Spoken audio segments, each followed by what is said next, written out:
teachers' condition services, lack of information and technology, lack of libraries, among other things. So is it our Kenyan problem peke yake? It is a global problem. But now this president mwenyewe, if you read this statement, anasema, for me, even when I introduced free primary education and free secondary, I thought it will fail. But now it is working. So what we need to do is now to implement the policies and to keep on allocating budget to make sure that this education is growing. And he makes even a further statement to say, some of these things that you are saying as learners, I don't know about them because the leaders don't tell me. So it's not a Kenyan thing, it's a global problem. But the moment you engage the actors, that's why I told you, learners and parents, we are the people who need to raise these things. Like if we zip them out, the head teacher will never go and report hakuna hii na hii walimu hawakuji darasa. Unaenda kushtaki. No. So we must speak up. I was in Tanzania recently. I told you we work at the regional level. In Tanzania, for the past 6 years, they have never employed new teachers. They only replaced the retiring teachers. And the Tanzanian population is much more bigger than ours. The situation there is more winding. They have a re-entry policy kama sisi. And now with the re-entry policy, they don't take back the learners into the main classroom. Wanawekea hall. So they have also their own challenges. They are also learning from us, we are learning from them. Sawa jamani. So this problem, we must face it, we must speak about it, and we must take action. And the action has been given to us by the government. And I was telling you, ikiwa, for example, ile shule ya Gongoro, wazazi wenye walipoteza watoto, the government can never compensate them. They can never pay for your child. It is you and the school owner to fight, watoto wako akuwe compensated. Because the school, if the school is not registered, who is to blame? It's not the government. The government will never come and tell you register the school. They will only come, kama kanjo anakujanga anakuambia fungua biashara. You open the business and you know the requirements of the law says, I have to register this business. So you have to apply. Uende upewe form, utasema mimi nataka kurun salon. Watakuuliza iko wapi? Useme Dandora phase 4, house number fulani, utapewa form uchaze na uambiwe lipa. They will come around inspecting, waule, oh hii imeregistiwa, iko na certificate. Kuuliza wewe, choo yako iko wapi? Kuna officers wa health huwa wanapita. They will ask, choo iko wapi? Tuonyeshe penye choo iko. Waambie, oh choo ndio hiyo. Sawa. Kama hauna mtasumbuana nao. Ukweli uongo? Yes. The same with the schools. We have inspectors. Kuna health inspectors watakuja. Kama shule ni chafu haistahili, ndio unasikianga health inspectors wamefunga shule. For them, they have the power to close the school. Because that is the health risk to this child. Cholera outbreak kianza na mtoto mmoja imeua wote. We have public works. It's not your work as a parent kwenda kuangalia, oh hii nyumba imejengwa vizuri. But kama nyumba iko ina crack, ukiingia hapa kwa hii nyumba kama iko na shida huwezi ona unless when kipofu. So you can see this house is very risky because hii imevunjika pale, hii imevunjika pale. It is your duty to go and report to the chief, umwambie mahali fulani kuna shule fulani, it is of high risk. Si chief ataenda kula aenda aambie wajenge, it is the role of the public works. They must come and do assessment and waambie shule, you have to close this school. Deal with this. Lakini ukiangalia hivi nyamazo unasema nikienda kusema watasema mimi ni kimbelembele. Nikienda sasa ile utakuwa kimbelembele mtoto wako kishaangukiwa amekufa. That's the time utakuwa kimbelembele, sio?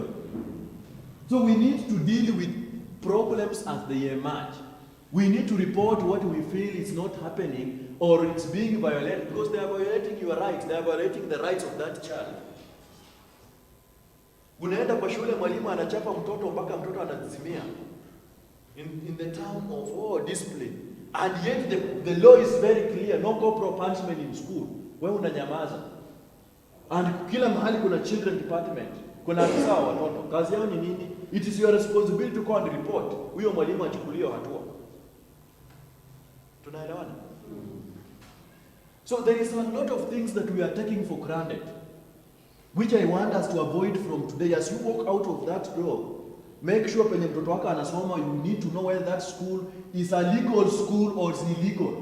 it is registered or it's not, you need to know who is the head teacher of that school. Anatoka wapi, anaishi wapi. Hizi stories zenye tunasikia kwa TV, mambo imefanyika, hii imefanyika, it is not happening in the moon. It is happening here with us. And if we don't wake up, it is our children who are going to be part of that problem and utasikia kesho wana announce kwa TV. So don't wait for your child to be part of that syndicate. These days, watoto wanapotea. Children are being trafficked day and night. Some of them are not being trafficked from the slum, si kule kwa takataka kwa dump site, from the church and from the schools. It is our pastors, it is our teachers who are doing that.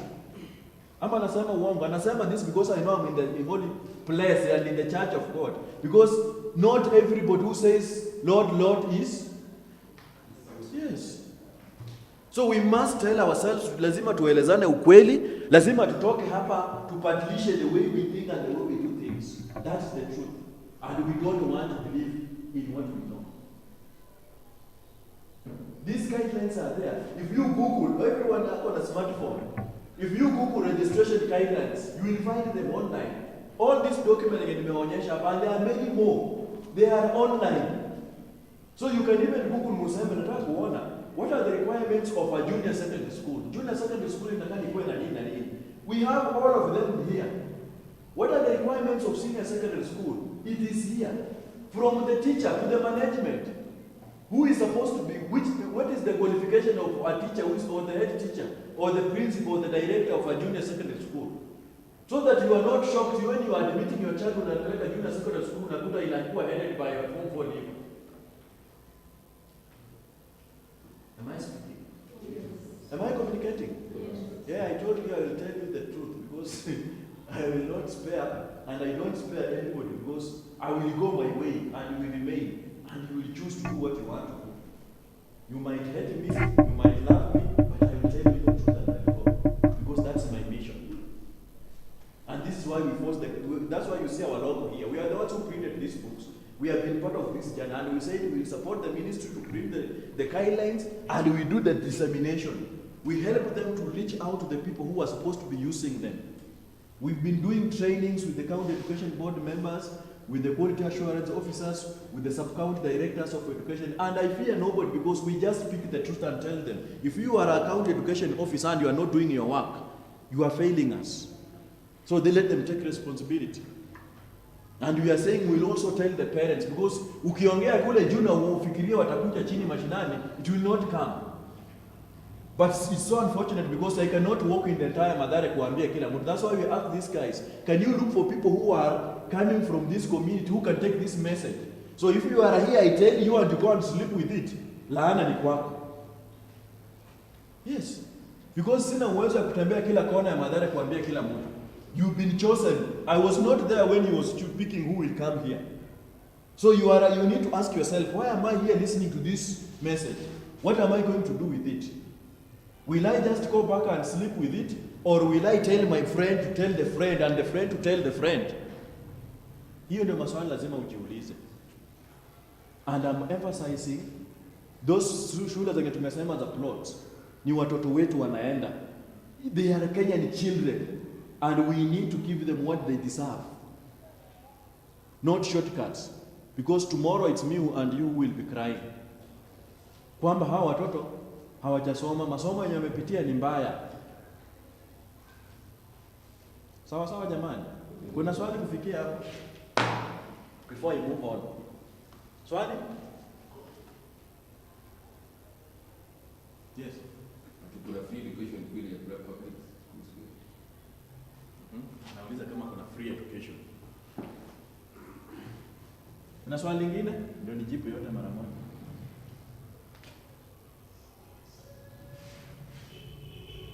Hakuna. So mimi nataka kujibu kwa kuuliza hivi.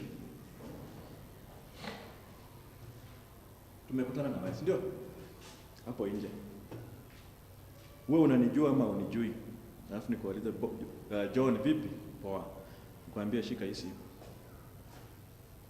Alafu niende. What will be happening in your mind?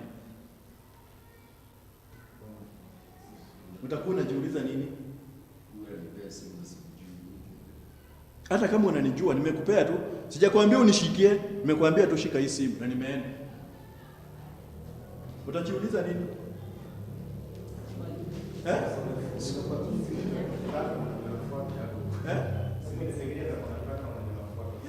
Utakuwa unajiuliza maswali mengi sana. Kwa nini amenipea ya bure? Ameiba ama ametoa wapi? Inaweza kuwa ni ya mtu, unaweza kuwa na track. That is what we call free. And none of us can be fully convinced that there is something for free. Hakuna. Hata kwa kanisa hakuna, hata unaambiwa na pastor hakuna hata maombi ya free. There is no free. We know it, and I'm not talking from hell. Kwamba ukisema ati wewe unataka upewe kila kitu ya free, I will tell you, my sister, I will give this for you for free. But hapa nyuma yangu nimeweka, I know what I'm looking for. Kuna kitu najua. So I'm just using that as a trap. When you get into my box, it's done. So we like it or not, there is nothing for free in this universe. There is no free primary education, there is no free public education. And the law is very clear. It tells you that the government is saying there is free, and when it comes to the law, it is progressive. Kwamba we shall implement this step by step. The first thing is to declare. And it was declared in 2003 kutakuwa na free primary education. The government wakaanza hiyo safari, wakafika mahali wakasema now we also have secondary struggling. Wakasema we need to do another declaration. Wakadeclare kuna free day secondary education. Saa hizi kwa manifesto tunawaambia tutafanya mpaka university. So it's a journey. Na hapa penye tulianzia kwa primary, ukisoma sheria, ukisoma majukumu hata bila kusoma, nilisema everybody has responsibility. Na wale ambao wanapika nyumbani, wale ambao wamelelewa kwa zile bomba zenye kuna miaka matatu. Can you cook ugali with 2 stones? Uwekelea sufuria kwa 2 stones ipike. Unajua kuna wengine hapa wajui stones zenye naongelea gani. Lakini najua wengi tunajua. So ugali, the sufuria can only stand on 3 stones. That is what happened with the education system. There is a place for the parent. There is a place for the government. And there is a place for the learner. Serikali inaweza sema elimu yote ni ya free. Mzazi aseme elimu nita support na mtoto asikuweko. Will there be education? Haya, mtoto ajitokeze aseme mimi nataka kusoma. Mzazi, shule, serikali imesema uende shule utasoma, tumeweka walimu, tumeput everything. Na mzazi upotee usipeleke mtoto kwa shule. Will there be education? No. So right now we are saying elimu, yes, the government has declared and it's making effort based on what the resources they have, that we want to make sure that every child goes to school. And I've told you we are doing very well. If you compare with other countries, because it's not me speaking, we have the data. Tulikuwa tunaambiwa 100% transition. That's why tunaambiwa madarasa zimejaa, si ndio? Because walisema kila mtoto lazima aende wapi? Shule. Machief sasa ile shule zinafunguliwa uwewe mpaka nani anatembea wakisema watoto wote waende shule. Ulegevu inakuwa ni wazazi, umepelekea mtoto shuleni, alafu wewe unasema mimi sasa si mtoto ameenda, you abscond your responsibility. Umetoa meko moja, hiyo sufuria tayari imeanguka. So elimu iko, but you have a responsibility. Unaweza enda ulipie, uambie lipa pesa fulani uingize mtoto. Hiyo ingine hakuna malipo. But there is a commitment you need to do. Huyo mtoto ataambiwa aenda ufanye kitu fulani. Enda ufanye kitu fulani. That is the pain of educating a child. Lakini sasa saa hizi tuko kwa CBC, unaambiwa aenda utengeneze mayai. Unajua hata mimi siwezi afford kununua mayai. Si ufuke kuku. Siwezi afford kufuka kuku. Lakini hiyo sasa hiyo ndio nasema huwezi afford. Tunakutana naweka barabara, wewe ndio huyo. Umelewa, ulikuwa unakunywa hewa. Those are the questions we need to ask ourselves. This guy can afford to drink, but he cannot afford 10 bob. Pombe inauzwa shilingi 10. He can afford to smoke throughout, but he cannot afford to buy a pen ya shilingi 5. Na saa hizi all the things zimepunguzwa. Unajua wafanyabiashara pia wanatufuata mashinani, si ndio? Kuna kalamu mpaka ya 5, si ndio? Penseli. Even hiza kuandika. Unakuta mpaka wamemwaka hapo, wanakuambia kobole. Because hiyo mtu mwenye yako factory anafikiria kuhusu wewe. Anajua you also need to write. So I have to create something for you. Kuna mwingine ata create kalamu ya 50 bob ya wale wenye wako mdhaika. So kama unaweza afford hiyo ya 5 bob, why can't you give this pen to this child to go to school? So there is no excuse. Huyu mtoto hakufanya application mahali popote akasema, "Mami, I want you to give birth to me." Never. There was no any application.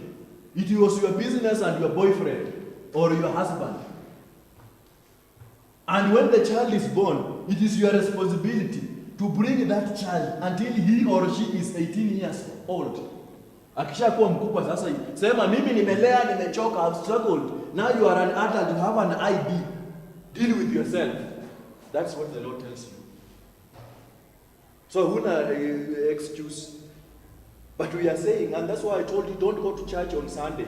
Because kama hatuwezi saidiana kulea huyu mtoto, all of us kama huyu mtoto analia njaa, na tuko hapa sisi wote, and Sunday sisi ndio tumejiweka vizuri na Bible, unaenda kanisa, what are you going to do in the church? Unaenda kufanya nini kanisani? And this is the God we are looking for. Ama kuna Mungu mwingine kanisani unaenda kuangalia kutafuta. Unaambia if you can't feed this child, then forget. If you can't dress this child, forget. It is useless. So let us go back to our African values. Kwamba mimi nitatoka shule lunch time, hakuna mzazi nyumbani, sina lunch, but I will walk into my neighbors na nikule and I go back to school.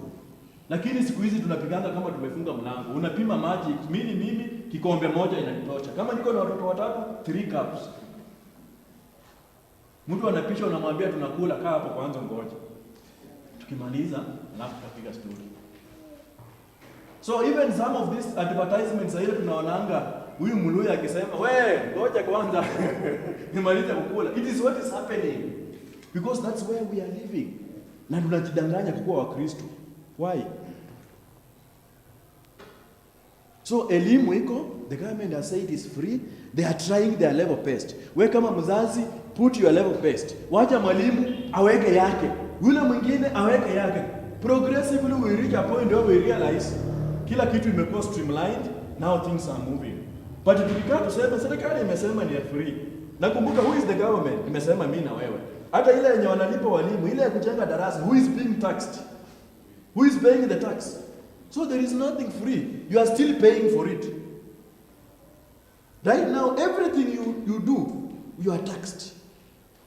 Everything, hakuna chochote. Hata sahi kutembea, unajua unaanza sema ati mimi sina gari ya so I'm not being taxed on fuel. Barabara unatembelea nani? Ama unatembea kwa hewa? You are taxed on that road yenye unatembea. So everything, hata slippers ukinunua, tax. Itakaa kwa nyumba unaingianga nayo kwa shawa ukitoka, but you have already been taxed. Uende kwa mtumba ununua ya mtumba ya 5 bob, you have been taxed. So tunalipia ushuru na lazima tukubaliane that ushuru yenye tunalipa is supposed to give us the service we need. That's why we call education is a public service good. Kwamba ni kile kitu ambacho lazima itolewe kwa wananchi for free because we are already paying for it. So it becomes just from your own wish. If you decide I want to take my child to a private school, I can naweza lipa tax huku na tena naweza afford kulipia mtoto wangu huku. Let it be a choice, not an option. Because we are making it an option kwamba watoto hawezi soma huku. So the only option yenye tuko nayo ni shule za blood. No. We are saying we need to push the government to make sure that education is accessible to every child. So that it becomes a matter of class. Mimi nikiamua kuna shule, kuna nafasi, kuna walimu, lakini mimi siwezi enda na huyu mama kwa shule yangu tusomeshe mtoto na yeye. I'm not in the same class. Mimi will take mine to Mudhaika. It is your choice, not an option. Sawa sawa? Yes. So there is nothing for free. Let us take that responsibility. Mimi kwako sasa ndio nimerudi kuona hiyo CBC ni ya maana sana. Juu watoto wengi hata hao tunalelea town. Hata ukiuliza hapa wajui maana ya kulima ni nini. Wajui hata mtu ajui kushika panga, hata ajui kushika jembe, ajui vile kunapandangwa. Tena kingine vile unasema mayai hiyo watoto wa standard 4. Vile tunakuja tunaitishwa hiyo pesa, wanataka mayai 3. Nulia yeye. Juu niliona hao standard 4 wanafundishwa na wakifundishwa, hata wewe sasa unakaa kando tuone vile alifundishwa kwa shule. Sasa huo mtoto unapata wewe unamwambia nipikie mayai, niliona hiyo ya mayai hiyo. Sasa wamejua kupika na ni standard 4. Kwa hivyo wakikuja kukuitisha kitu support yeye kununua. Nimeona change kubwa sana. Na tusipinge hiyo, juu wengi wajui kulima, niliona wengine wanauliza miwa. Watoto wanatumwa wanauliza miwa, hiyo mboga ya managu wengi wajui, hata kupanda wajui nini, ni mboga hii ni gani. Lakini hao watoto sasa wanakuwa kama watakuwa wanafundishwa hiyo ndio ilikuwa ya zamani. Na nimeona sasa watakuwa na change kubwa sana. Hata hapa kuna wale wajui kushika jembe, tunaongea sana. Hata chikata vidole yote imekuwa itaisha. CBC sasa inafundisha hiyo yote maneno ya agriculture nini kupika mayai. Mimi nimeona change kwa hiyo mayai nimesema. Mtoto wa standard 4 anafundishwa na sasa ndiye anapika. Yes. Upande wa elimu, kama nyinyi wahusika. No, hata nyinyi ni wahusika, wewe mhusika. Wasema sisi watetezi. Mimi natetea tu. Kama nyinyi watetezi. Wakubwa. Si wakubwa. I'm very small. Sawa. Pamoja na serikali. Muungano na serikali. Government yenyewe. Kitambo nilikuwa naona wanapeana textbook, but no one textbook sio kama wanaambia wazazi wanunue textbooks. Hii mradi ya serikali kutoa textbook kwa public schools bado zinaendelea, ama hiyo mradi ni serikali ni organization ya kutoa hizo mradi ya siku hizi haiko? Wangapi ambao wako na watoto public hapa? Mmoja? Ni mmoja tu, wawili, watatu. Kuna vitabu shuleni? Yes, I'm one of them. I have my children, watatu shuleni. And it's in fact, that school is big. Watoto ni wengi, but the ratio of textbooks is 1 to 1. Watoto wako na textbooks. Than before, wakati wetu, tulikuwa tunakaanga textbook moja darasa mzima. But now, learners have textbooks. So hizi what I've seen, because tumekuwa na challenge in terms of the curriculum. Unajua what has happened this year. Sema mwaka imeanza lini? The year imeanza lini? Hata hatujui. So you can imagine kazi yenye watoto walikuwa wanafanya in 3 terms, this year they're going to do it in 1 term and they sit for an exam.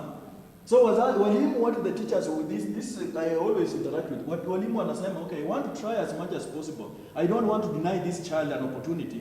Afike mahali anasema, because they are human beings like that. Atasema sisi tulifinyiliwa, uchakuzi iliharibu, sijui nini, corona ikakuja, so we never had a full time to study. So mimi nimeanguka kwa sababu I didn't have time.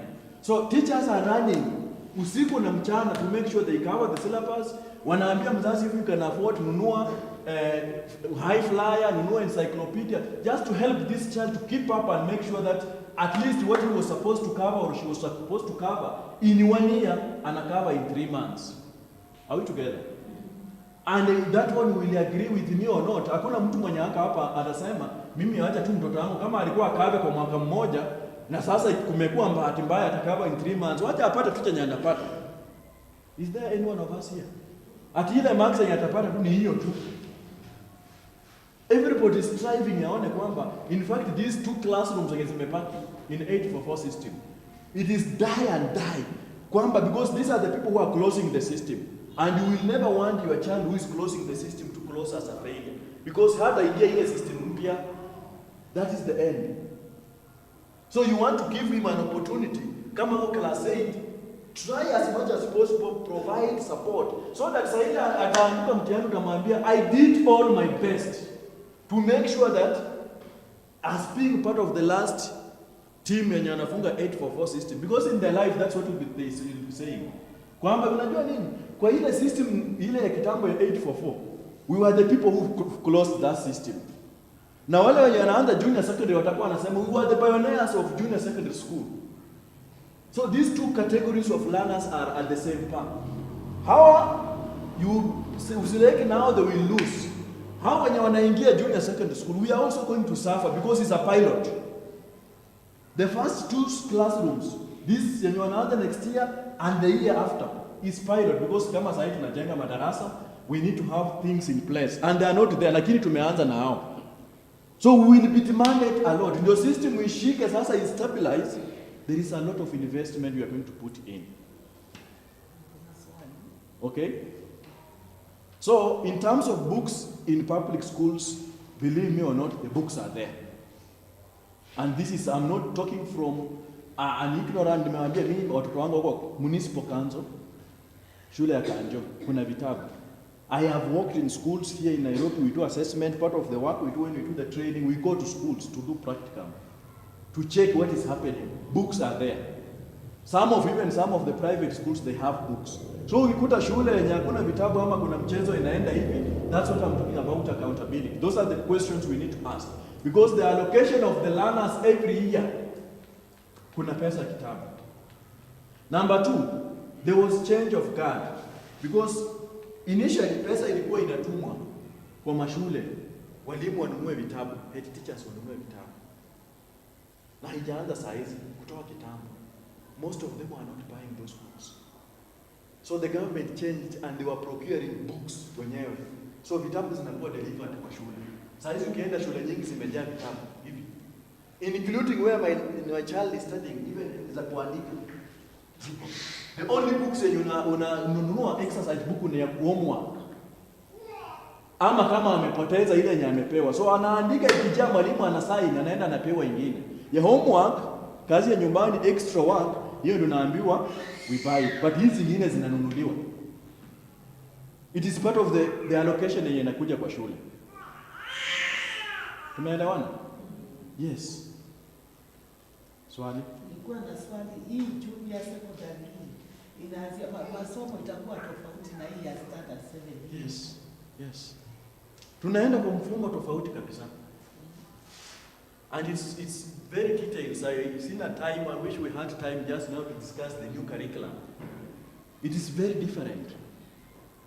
Tofauti. That's why tunasema saa hizi we are now coming out of that shanani kwenye kusema you get an A, that defines your life.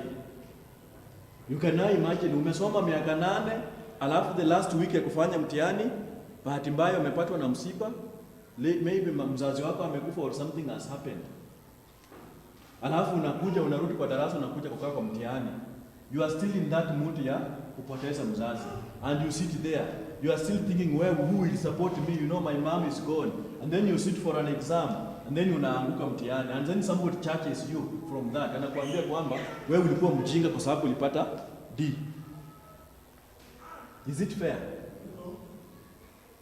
Or in this scenario, unaenda kule Turukana, unakuta hakuna shule, watoto wanasomea chini ya mti na mwalimu mmoja na ng'ombe. So they study na wanasoma kuanzia asubuhi ikifika saa 5 jua ikiwa kali, mwalimu anadisperse anaendelea kuchunga ng'ombe. Mpaka saa 9 saa 10 jua ikitulia, wanarudi kwa darasa. Na huyo mtoto atakaa kwa the same exam, anakaa kwa mtihani chini ya mti na mawe, anaandikia kwa mawe. Sitting on that paper. Mtihani imeletwa na ndege na polisi wamesimama anafanya. Na kuna mtoto mwingine hapo Mdhaika primary. Hako na kila kitu analetwa na gari asubuhi, anachukuliwa, kuna tea, kuna chai, kuna lunch, kila kitu. Akienda nyumbani anaambia mate, nitoe socks, nitoe viatu. They sit on the same exam and you judge them equally. Is it fair? Where is the fairness? There is a school in Marsabit, 400 kilometers from Marsabit town. Huko mwisho. Tangu walimu waende uchaguzi. Kuna walimu wengine hawataki kwenda huko because of insecurity. Na tumesikia there are so many places. And there are learners in that school. There are learners in those schools. They don't have teachers, but they come to school, revise, and they will sit with the same exam. Yenye mwalimu anaamkanga anafanya tuition 1 hour, anaendelea kufundisha, anamaliza na tuition 1 hour jioni. Saturday, Sunday yao kwa shule anafundisha. Because I can afford to appreciate yule mwalimu na mimi aendelee kufundisha mtoto. And they sit for the same exam. Is it fair? And this is why we are saying now the new curriculum is opening up opportunities from those problems. That kama huyu mtoto ako na uwezo wa kuimba, we have different pathways. Kutakuwa na art and craft, kutakuwa na music, kutakuwa na sciences. Those who want to specialize in sciences, let them specialize. Those who want to specialize in art, let them specialize. Those who want to specialize in music, let them specialize. So that we have a society where we are not judging learners from degrees or from qualities of S. We are judging you from what you can do. So that if you specialize in music and you finish, you can begin to sing, you can compose your own song, you can start up your own studio, you can do your own album, you are creating your employment. Who you are art and craft and specialize, anaweza maliza aseme mimi I want to be somebody who can draw, anaweza anza vitu. We need painters. We need musicians. And this is why even in the society today when you listen to the music, because it is not a specialization, mtu anaamkanga ruka juu inakuwa muziki na inaendelea ruka juu it becomes a music. But when you specialize in music, you know what you are singing, you even know the notes of what you are singing. It becomes your profession. Tunaelewana? When you specialize in football, when you are number 5, you know what it means to be number 5. Si kama sisi we are the footballers wenye tunacheza from outside the pitch. Unaona number 5 unasema kwa nini hajafunga? Because you don't understand what number 5 is supposed to be doing and what number 8 is supposed to be doing and number 7. So you become now the player from outside. Huyu jamani shenzi, hapo pale lakini hawezi funga. Na wewe mwenyewe ukipelekwa pale kwa uwanja, hata hiyo mpira kupiga ni shida. So what we are saying, the new curriculum is changing that. That's why we are calling it competence. Competence means ni nini ambayo iko ndani mwako, ambayo mimi kama mwalimu naweza kusaidia niimarishe, ikusaidie kwa maisha. Na ndio nimesema ni safari mrefu. Ukifuata hizi tukifika senior secondary schools, ukiwa ni shule na umeamua you want to do sports, you need to have all the sports facility, kuanzia kwa swimming pool, basketball, tennis court, because it's a specialization. You want to make sure that anybody who goes through that system as a sports person and a graduate, he can play or she can play an international level. Si kwamba unasema sports alafu hata huna uwanja. We call them tracks. All the tracks are supposed to be there. Zote ziko hapa. So that for those who have gone to international schools around, like Brighton, that is how the senior secondary school is supposed to look like. You have a swimming pool, you have all sports tracks, you have trained teachers in those fields, so that you know, it's like you are going to the university. You want to do engineering, alafu unaenda kwa engineering class, hakuna mwalimu. Hakuna practical room ya kufanya engineering. That's why we produce engineering, theoretical engineers. Because how do you become an engineer na hakuna workshop? Tunaongeleshana? Yes. And we have so many colleges operating. Tunafanya operate college ambayo ni ya catering. Nafundishia kwa hall kama hakuna kitchen, hakuna nini. Tunafanya vitu theoretical. And then you expect a graduate atoka hapa aende kwa kitchen, aanza kupika. Si atachoma jikoni. That is the curriculum we have. We teach everything in theory. Computer the same. Unakaa kwa classroom 40 learners. You are learning computer from one computer. Unamaliza, umegraduate na computer. Ama graduate, niko na computer certificate. Nikupea computer unaangalia ni kama umekutana na robot. Ujui utaanzia wapi, malizia wapi. But you did computer in the school. Kwa sababu mwalimu alikuwa anafundisha computer as a theory. We are coming out of that situation. We are saying if it's a computer, kila mtoto akuwe na computer yake. Let them explore. The best way to learn computer is not to be taught. And I am using as an example. I never went to a school of a computer. But I can do everything on my computer. Because I got that opportunity sasa ile tulikaa chini kama cracks na tukasema tunataka tujifundishe computer. And we bought a desktop kama yule rafiki yetu pale. We dismantled it yote. I can open that thing, nikutolee motherboard, nikutolee RAM, nikutolee kila kitu na nirudishe. Because we are doing it from passion as a practice. Until now when we went now to the softwares na nini, I can even install toa hizo nini zote na kuinstall hiyo computer. I never went to a computer school. But I will operate a computer. And there is somebody who went somewhere and paid for 3 months to do a computer. Ukimpea mwambie nitaipie hii barua, utatype mpaka kesho. Practice and theory are two different things. So our CPC is giving our learners practice. And I'm supporting the mom because hata kwangu niko na watoto wa CPC. So they don't struggle. You will find them in the kitchen because they want to do what you utawapata wanakuoshea sufuria. But before CPC you will be struggling na mtu anakula sahani anawacha kwa meza. Akipeleka huko anaweka kwa singa, anaweka kwa ndoo. Zikishajaa kwa ndoo anatafuta nyingine. Zikishaisha kwa nyumba unaenda sasa kwa supermarket. These days life has become so easy. You want to eat, you don't even go to the supermarket. Unaitisha tu. Unalipa. Unaona hapa mzee wa nduthi ameleta.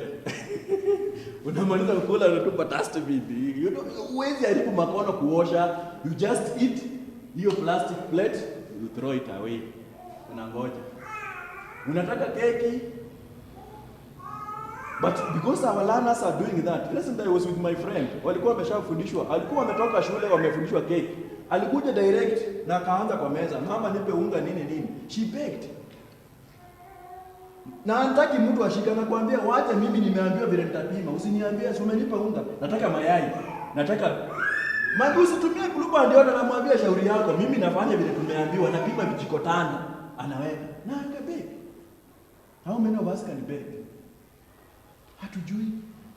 Na ndio nimeuliza saa hizi wangapi ambao tunaweza shona? Hatujui. Lakini wale watoto wanajifundisha, anajidunga, next time saa ile ako na nguo hutakuta imeraruka, anatembea nayo iko imeraruka. Atajishonea yeye mwenyewe. And those are the soft skills we are talking about. Lakini kushona siku hizi si problem. In fact sasa ukinunua nguo mpya unasema wacha wanikate au ukate kwanza ninunue. So hatuhitaji kushona. Katika in fact tunaongeza hiyo next inakuwa fashion. Tuombe ukweli. Yes. We are living in a different generation. I know in town I have a friend of mine, ataenda Kikomba nunue jeans. Zile mzuri, anakuja na wembe. Design cha. Na hizo ndio mademu anakuja. Hii ni ngapi? So 8. Na jamaa amenunua na so 2 kwa sababu kwanza akiona zile zimeraruka ananuanga na 100. Kama imeraruka mahali kuna fundi huko anamwambia chapa hapa, weka pasi. Kuna wale kupika pasi tu huko, kazi yao ni hiyo. Amenyorosha. Ukiona unaweza fikiri umetoka Dubai hivyo. Kumbe jamaa amemaliza, amekaa pale, amechapa pasi, amekata na wembe, analeta anahanga. So 8. Pesa inaingia. Because we want to dress, that is the fashion. Sawa. So masomo ni kitu ya muhimu and we need to embrace the change. Change sometimes is painful but it's important. I wanted to look at this.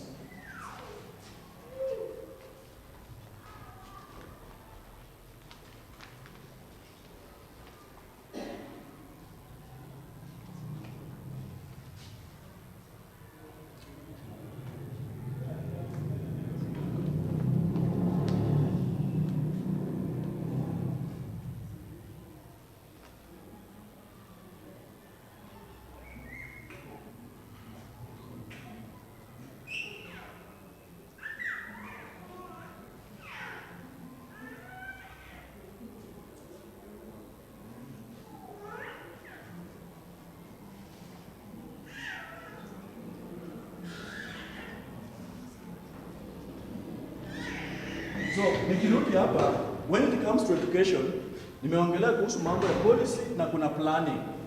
In terms of planning, we have what we call global plans for education. And one of them is what we call sustainable development goals. Tunazijua?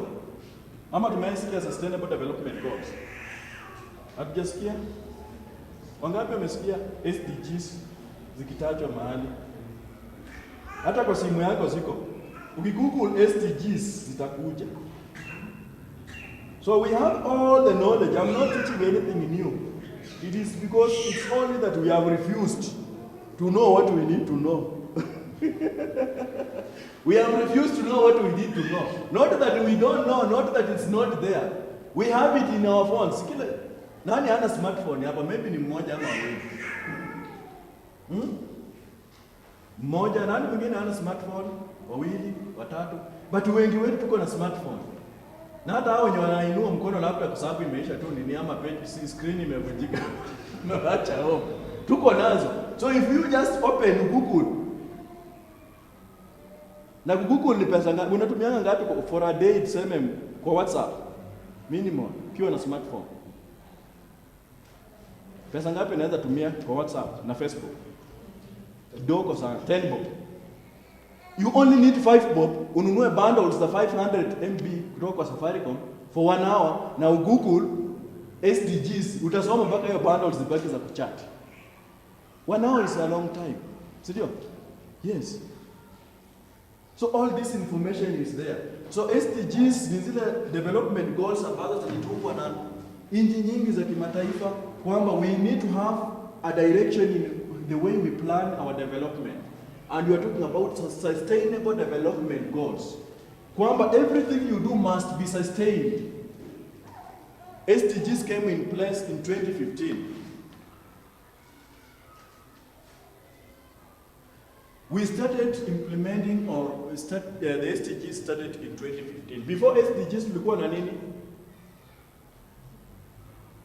Millennium Development Goals. Tumesikia kitu kama hiyo? Yes. Tulikuwa na Millennium Development Goals. There were 7 in number.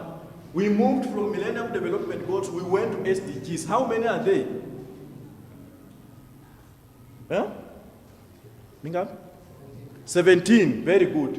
We have 17 sustainable development goals. Goal number 4 is on education. Quality education.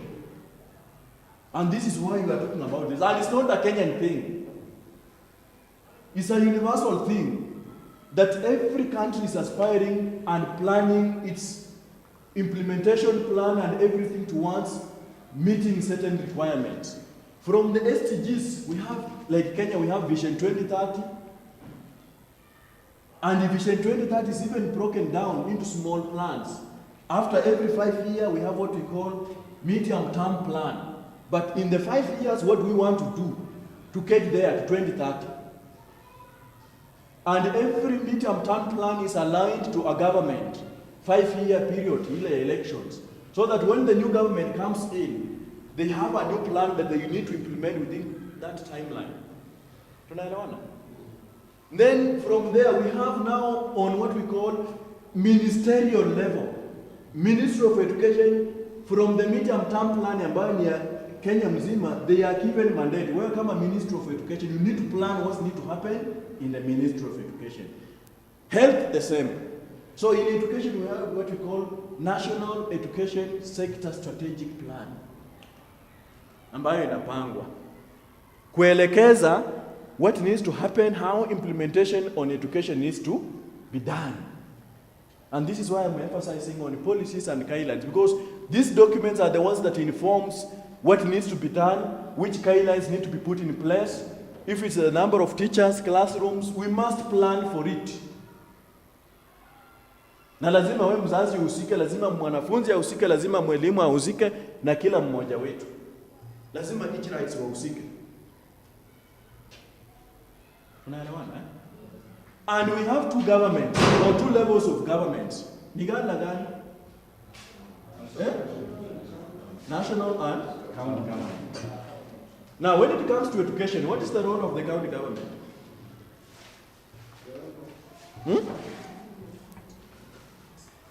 Kazi ya county government kwa education ni ipi?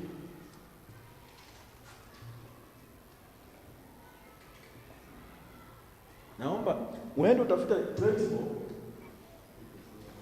Sawa? Uende utafuta 20 bob today. When you have a smartphone, you Google the Constitution of Kenya. Sawa? Hiyo ni homework anawapea. Sio wapi? Kazi ya county government, because sisi ndio tumekuwa tukivote MCA, governor, senator, na tumeimba huku nje sana. Wengine viuno saa hizi tunaponya sasa. We are now massaging our waist. Tumetingisha huku viuno huku nje tukipewa maleso na governors na senators. Yeah? So what I'm tasking you to do is a homework, and it's for your own good, because you will know why you are choosing the senator, the MCA, the women rep, and the governor, and kazi yao ni nini, ndio sikuja kudanganya kesho. Go and Google the Constitution of Kenya. Sawa? Enda mwisho kuna mahali wameandika schedules. Schedule number 4. Schedule 4 on the constitution. Soma. Wamekutajia kila kitu, all the work of the county government. Na wamekutajia all the work of the national government. It is very, very easy. Wameweka in bullet form.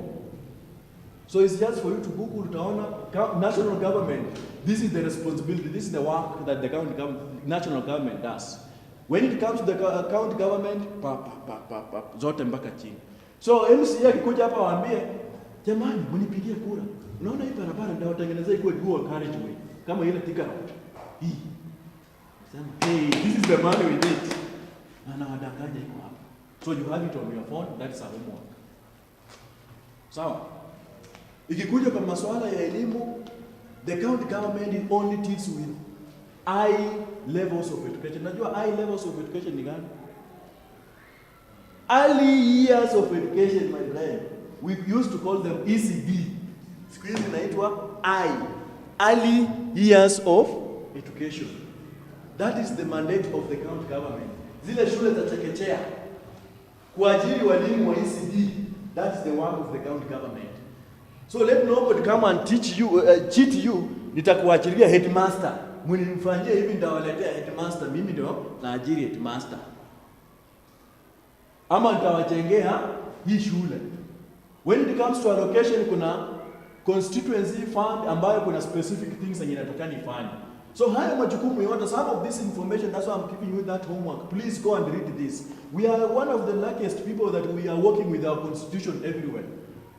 Kitambo hatukuwa na hizi. How many of us have ever seen a copy of our first constitution? It was not something you can find in public. It was meant for special people like me. Because I have a copy.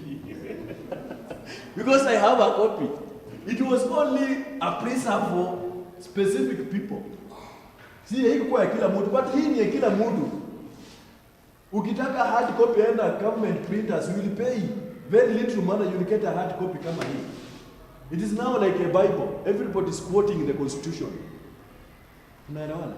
So let us develop the culture of learning and reading. Hatuwezi sukuma watoto wetu wasome kama sisi wenyewe tumeng'edia. We are so busy, but we are told successful people read. Successful people read. Because when you read, you are challenged. When you read, you know ideas. New ideas keep on emerging. When you read, your mind begins to grow, to expand, and you see things in a different way, in different perspective. Ukiambiwa, hey, Wakikuyu wanapenda pesa, ni wizi. Waluya wanapenda chakula. Hey, those are stereotypes. Why can't you read and see whether kuna Mkikuyu mwenye hapendi chakula? Eh? Walikuwa wanasema Waluya ndio wanakula ugali. Siku hizi Waluya ni namba 3 kwa ugali. Kuna watu wengine wana lead. So reading helps you to see things in a different way. Not just take things because wamesema watu wa Dandora wote ni wezi. Mimi nimekuja hapa nimeambiwa na watu wangapi wa Dandora? Hakuna. So don't generalize things from other people's hearsay. Take time, read, learn something. We normally say the best person who can survive in this world is you learn something about everything. Not everything about something. You can imagine, wewe tangu uzaliwe uliamua, I want to know something about medicine, and you only started medicine, nothing else. So you don't know anything outside medicine. Can you live? You can't live.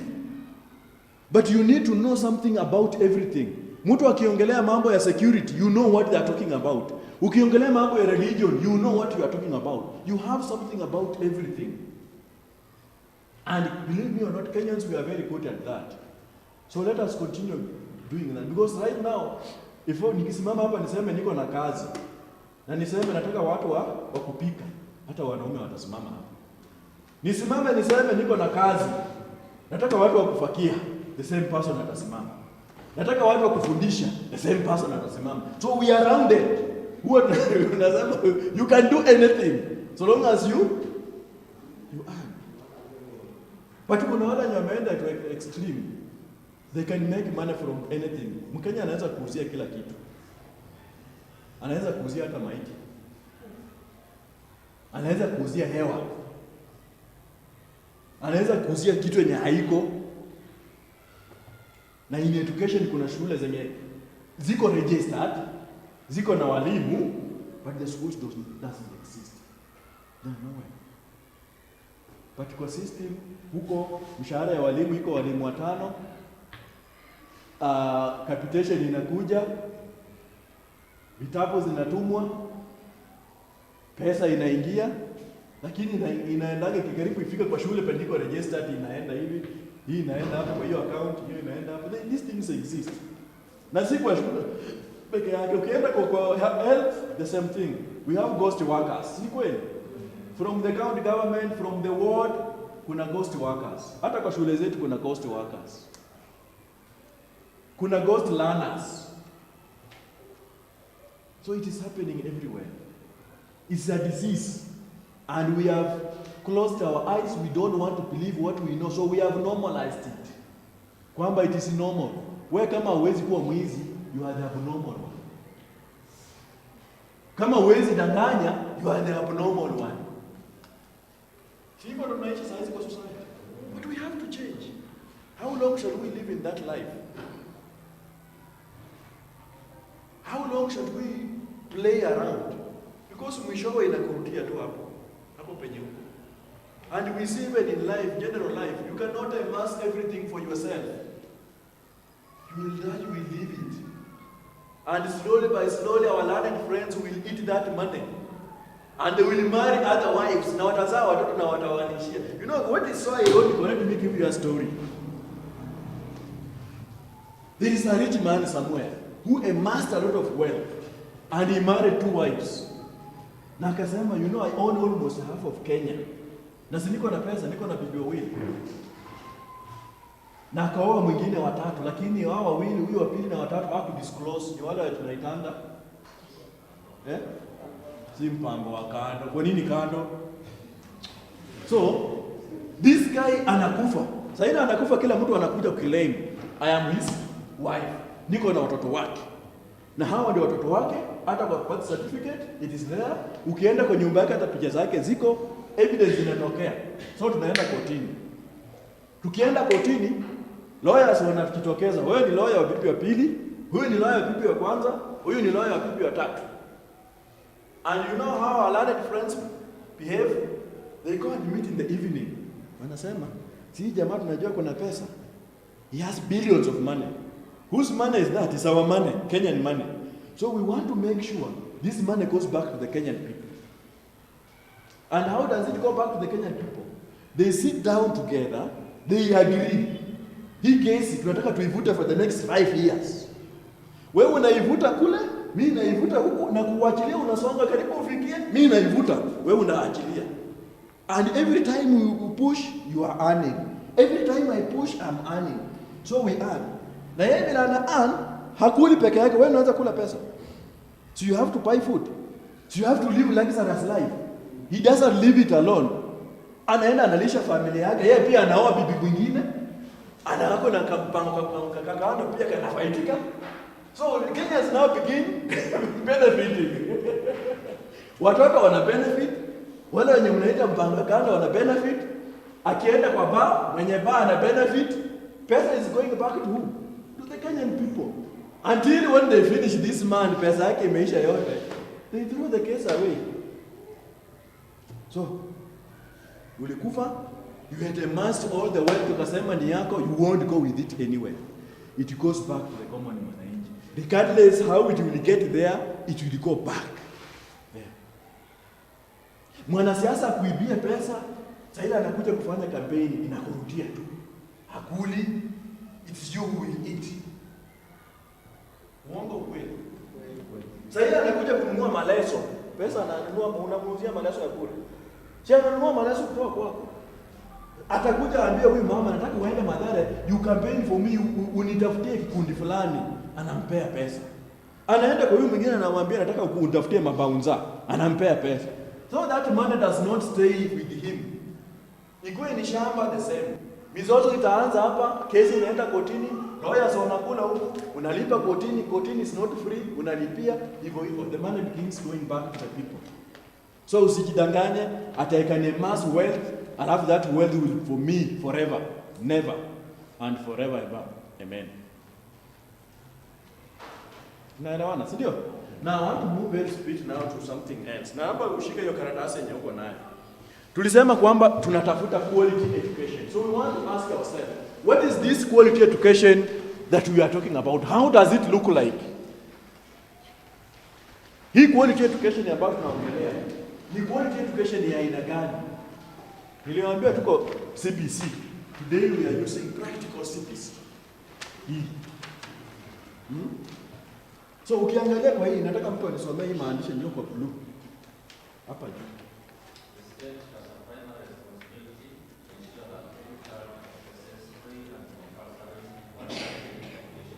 Yes, it is the responsibility, the primary responsibility of the state. Ni majukumu ama wajibu wa serikali kuhakikisha kwamba kila mtoto anapata elimu ambayo ni ya bure, ambayo ni ya lazima na ambayo niko ya quality.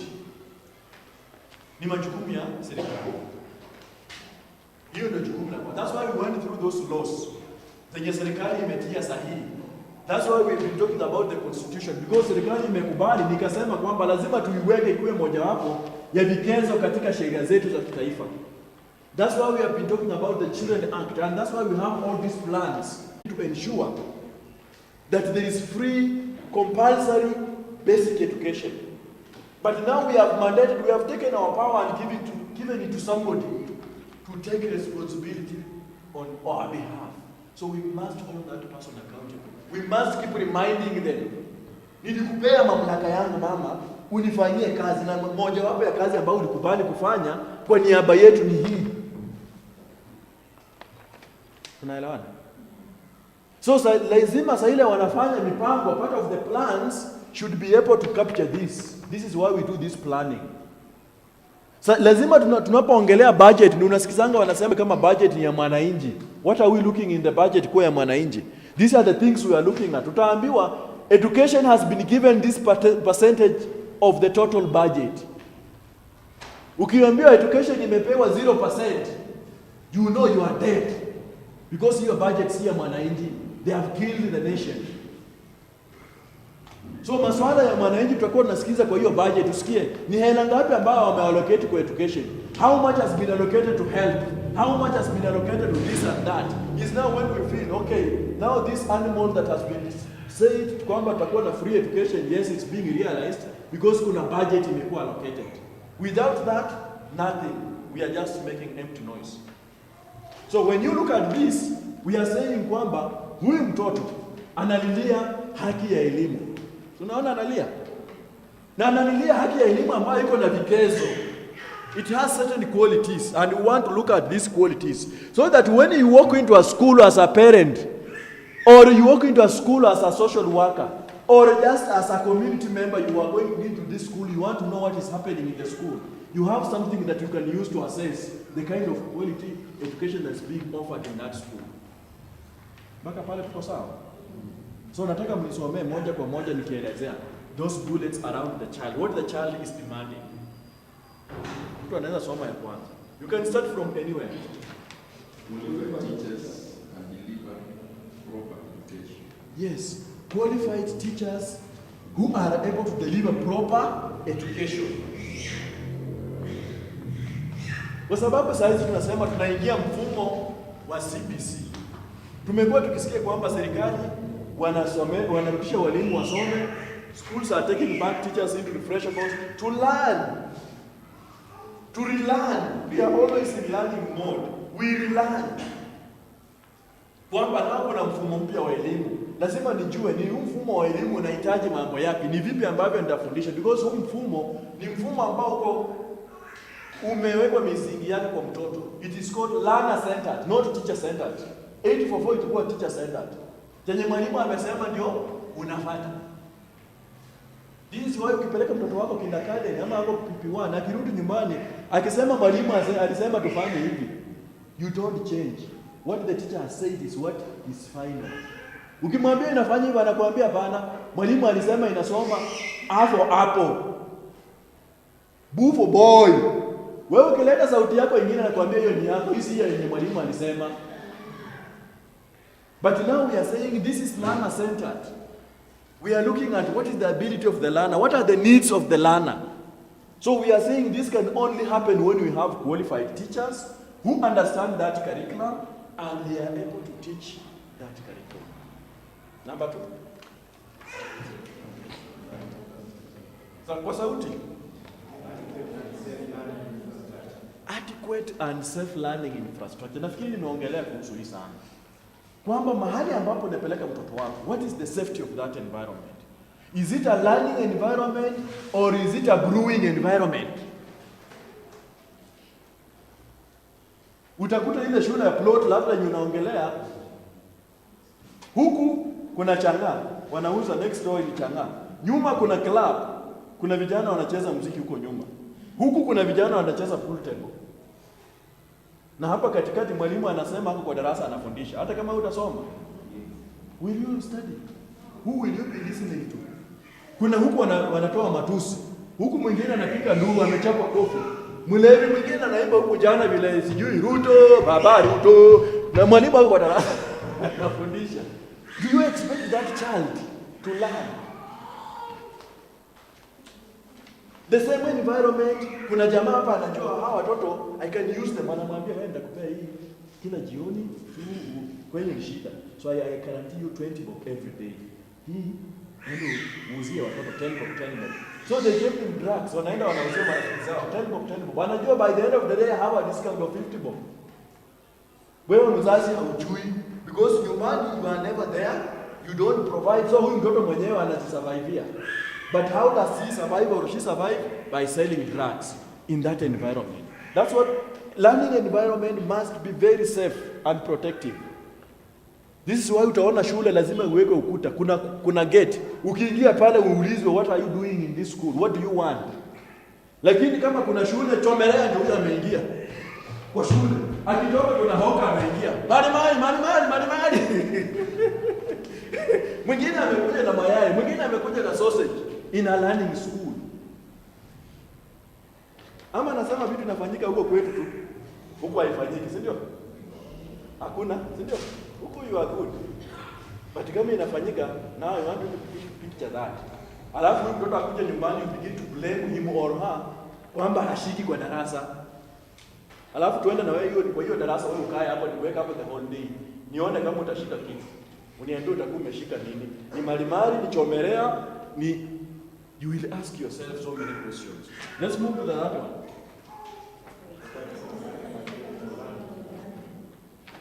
Provide necessary materials for learning. Tumeongelea mambo ya vitabu. Tumeongelea vitu ambavyo inatakana kujifundisha. Including playgrounds. It is part of learning. Every child, yule mtoto usipompea yeye ataanza kutembea. Usipompea space ya kutembea, will you be helping that child? Atatembea. Imagine wewe umeshika tu mtoto hivi tangu azaliwe for 3 years. Hana space yenye anaweza tembea. Atatembea? Hawezi. So we must give our learners, our children opportunities to experience their life. Sisi wote we experience that life. Some of us unaenda kutoka shule unaenda kucheza kiza linakurudisha nyumbani. Unarudi saa 2. Unachapa lakini kesho bado utaenda. So play is very much important. It's part of the development rights.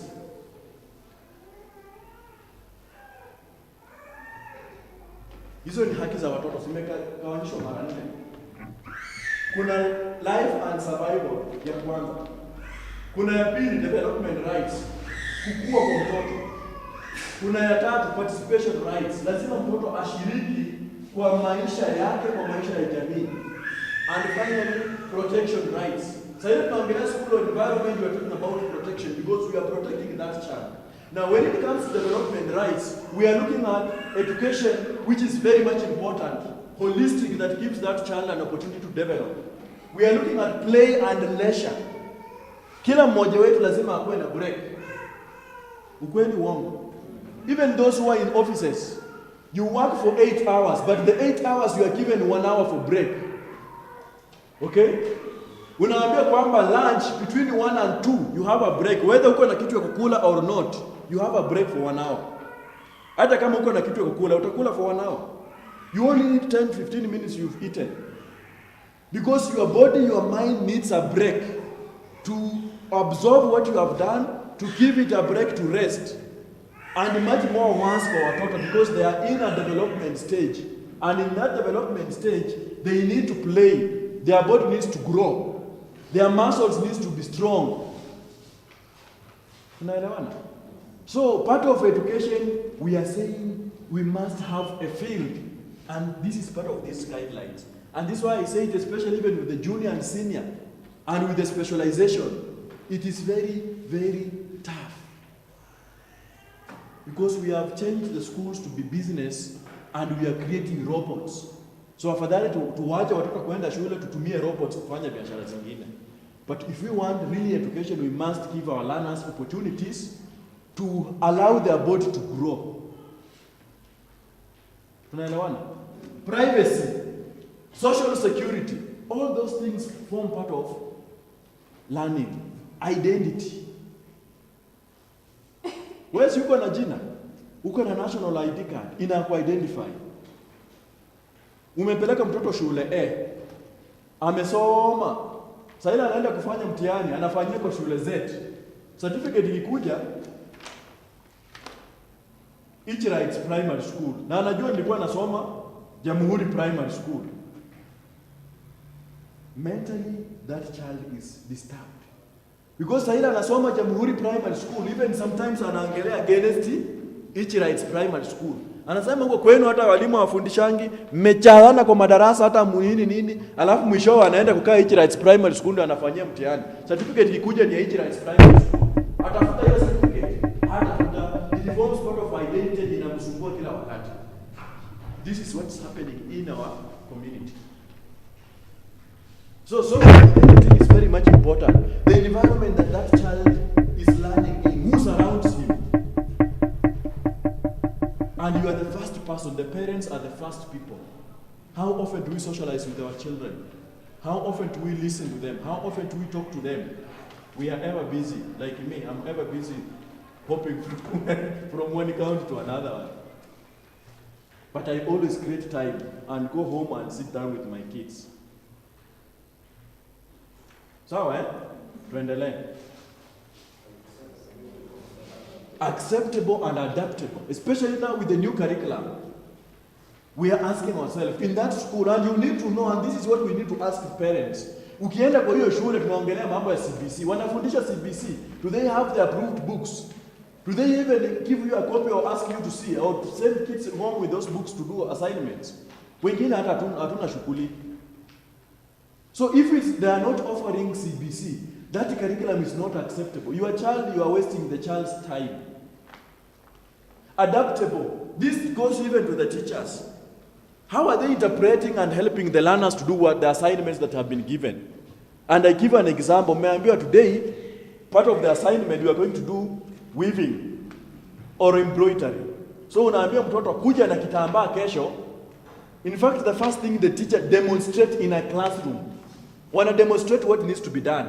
Alafu anaambia mtoto enda ufanye na mufanye na mzazi. So umeambiwa mtoto amefundishwa cha kufanya, tumeambiwa tushone kwa kitambaa. And a very good teacher who is adaptable anajua I am in Dandora, I know the livelihood of people. So ataambia mtoto enda nyumbani, mzazi wako akate kitambaa hata kwa nguo ama kwa bed sheet, mzee akate kitambaa na achukue uzi, and you do exactly what we have done here. You cannot, as a teacher who understands the environment, tell that learner enda waambie baba ama mama aende kwa textile shop anunue a quarter meter of cotton material ushone. Will that homework be done? It will not be done. So you need to understand the environment where you are and you explain to the child what they need to do for them to do that assignment, because it's a learning assignment. Na kitambaa yote hata kama ni mzee kishona ukipiga picha, it will never change to show whether it is new or old, so long as the child has done and gotten what they need to do. Tuendelee.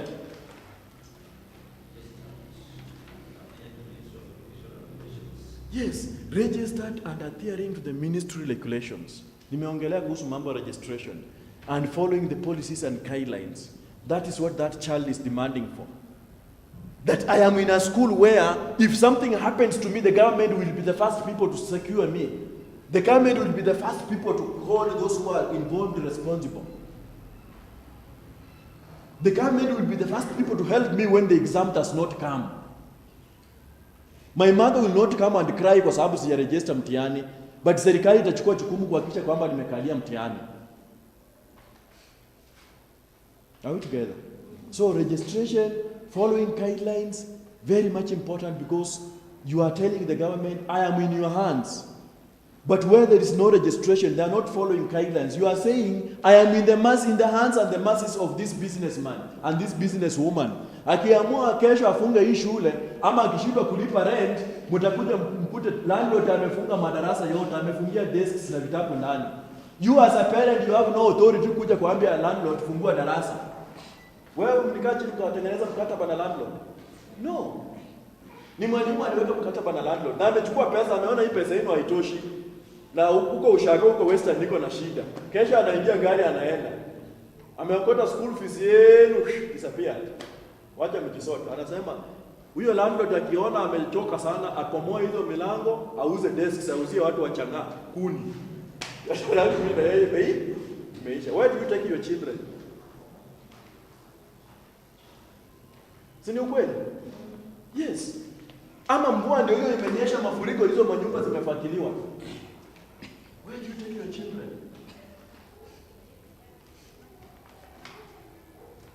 Tough reality. But the really thing, tuendelee. Yes, involving parents and learners. I say the school belongs to the community. So if I'm operating a school and I'm the dictator, nakwambia wewe mama usikuje kuuliza maswali usifanye nini, that is not a school. You are in a wrong place. Ni kama ukienda pale kwa shop uambie wewe mtu, wewe hujapanga hii mikate vizuri, toa kwa hii shelf hapa, wekelea hapa weka maziwa. Si huyo mtu atakufukuza. But in a school, it is a community affair. So you are supposed to be involved to know what is happening in that school. Mipango ya shule lazima uhusike, lazima mtoto ahusike. Sheria inatuambia hivyo, the guidelines are telling us that, and that's what we demand, and that's what the learner is crying for. Because there are some places watoto hawana say, they cannot say anything. Anaambia wewe ukisema tutakuua, unyamaze. Hata akidhulumiwa anaambiwa never say it. Sema utaona, kesho utakungoja hapo kichwa itaenda. We are saying a school must involve parents, must involve learners. Haya, tuendelee.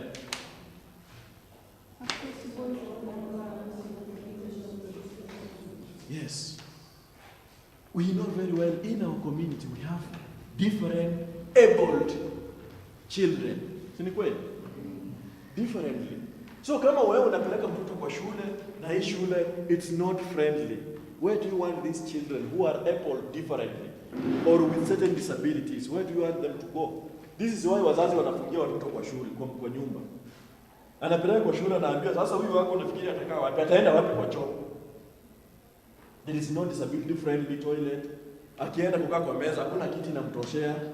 Hakuna hata space ya kuingia. It's like here in that church, in that door. Ukifika pale kama uko kwa wheelchair, can you pass through that door? What will happen? Itabidi wakuinue juu, ndio? And when you are carried like a human being, kama wewe kwa hivi kukuja hapa tukushike na kubeba, how do you feel? You are embarrassed. Your dignity is lowered. You don't feel like you are a human being. You don't feel it. You will not be happy. Every time tunafika hapo kwa mlango unataka kushika huyu mwanaume. Mmoja ameshika huko, mwingine ameshika huko nyuma, mwingine anainua hivi nguo, tunakupitisha pale because you cannot pass. It is dehumanizing. That's why we are saying it must be friendly, that you allow that person on a wheelchair to feel, I am independent, my disability is not inability, I can move with this wheelchair, I go to the toilet, nijisaidia na nirudi. You don't have to carry me. Ama wewe ni mtu mkubwa unaletewa hapa ndoo unaambiwa kwa sababu hakuna choo, wewe jisaidie kwa hii ndoo alafu tunaenda kumwaka. How do you feel? Will you feel comfortable to stay in that environment? No. There is in this class penye kuna mtoto wako hasikii na amekaa pale, you are teaching, you don't care because you don't understand how to deal with that child. That school is not inclusive. Kuna huyu mwenye hapa ako na albinism, which is not disability, it is only color. Lakini unaongea alafu unasema wewe, hata nyinyi watu wazungu wa Afrika nyinyi mnatusumbua, nyinyi ndio mnakuanga nyinyi wazungu wa Afrika. You see, you are already stigmatizing that child. Unaelewana? But teachers do these things, and some of us parents we do it. We stigmatize the child from home. Yule mtoto mjinga anakuanga wa nani? Wa mama. Wakiita shuleni wazazi, mama ndio anaendanga.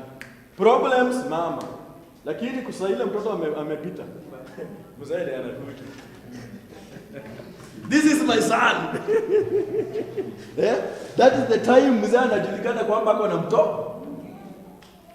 Lakini shida zingine zote wakiita mtoto amekosa shuleni, amepiga wengine, those are the problems of the mother.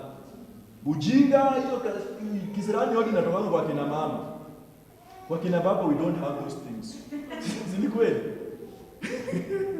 But this is what happens. Ama ni uongo? Yes. Every time you go to school when we have parents meetings, you will find less than 5% men. Because wameenda kutafuta, wanatafuta usiku na mchana, unatafutia nani? Kama uwezi angalia kitu yenye unatafutia.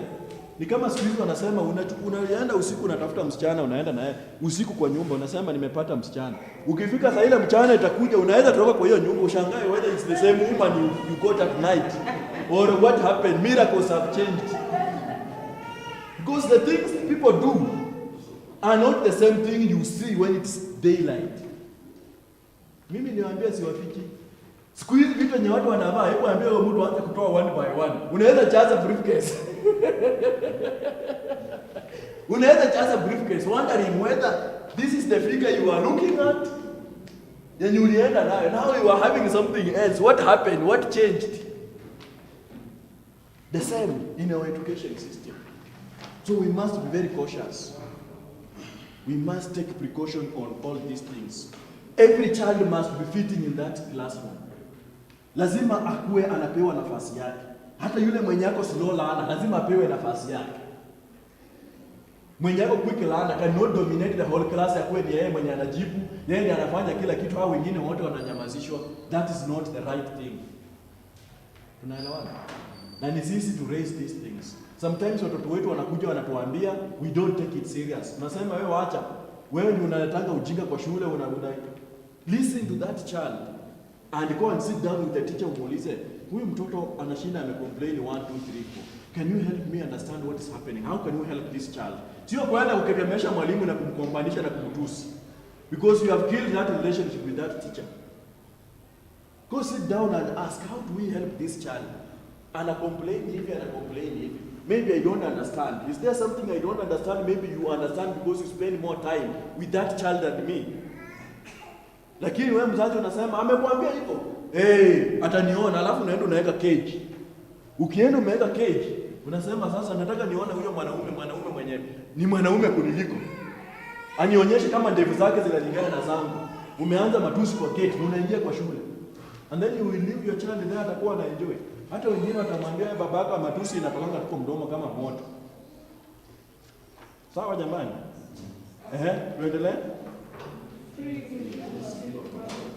Yes, free and inclusive public education. Tunasema kwamba education is a public service. Health is a public service. And you are paying for it. You are supposed to be provided with that service. It should be free, it should be inclusive. That when we talk about non-discrimination, even in our supreme laws, that should not be discriminated at any cost, whether it's gender, race, color, wherever. You are not supposed to be discriminated. This child is saying, I need free education, that no discrimination will happen. It should be inclusive. And that also applies to teachers. I have been in schools where you realize a school is running from class 1 to class 6. They only have one gender, ya walimu. Madam peke yake, hakuna mwanaume. So, how do you deal with those children? There are certain things that mwanaume akiongea or can be able to deal with them in a better way than madam. There are certain things madam akifanya, it will be very different from male teacher. And all these children need the two. This is why even in all our schools tutakuwa na posting ya male and female teachers. So wewe huwezi sema wanaume wanakuanga na kichwa mbaya or wanaume are abusers. So in my school, my academy will never employ a male teacher. I will only employ female teachers. And you have boys and girls, even if they are girls alone, you are not helping. You are not putting the right standards. This is why even in the society we have man and woman. In creation we had male and female. Mungu angeamua aseme, we only need men, so in this society we don't want women. Enough is enough. Tumechoka na mdomo ya mama. Tuangamize wa mama wote baki na wanaume. Ama tuangamize wanaume wote because they are irresponsible baki na wamama. It can never happen. Everything has positive and negative. Has this side and that side. Everything in this universe has two sides.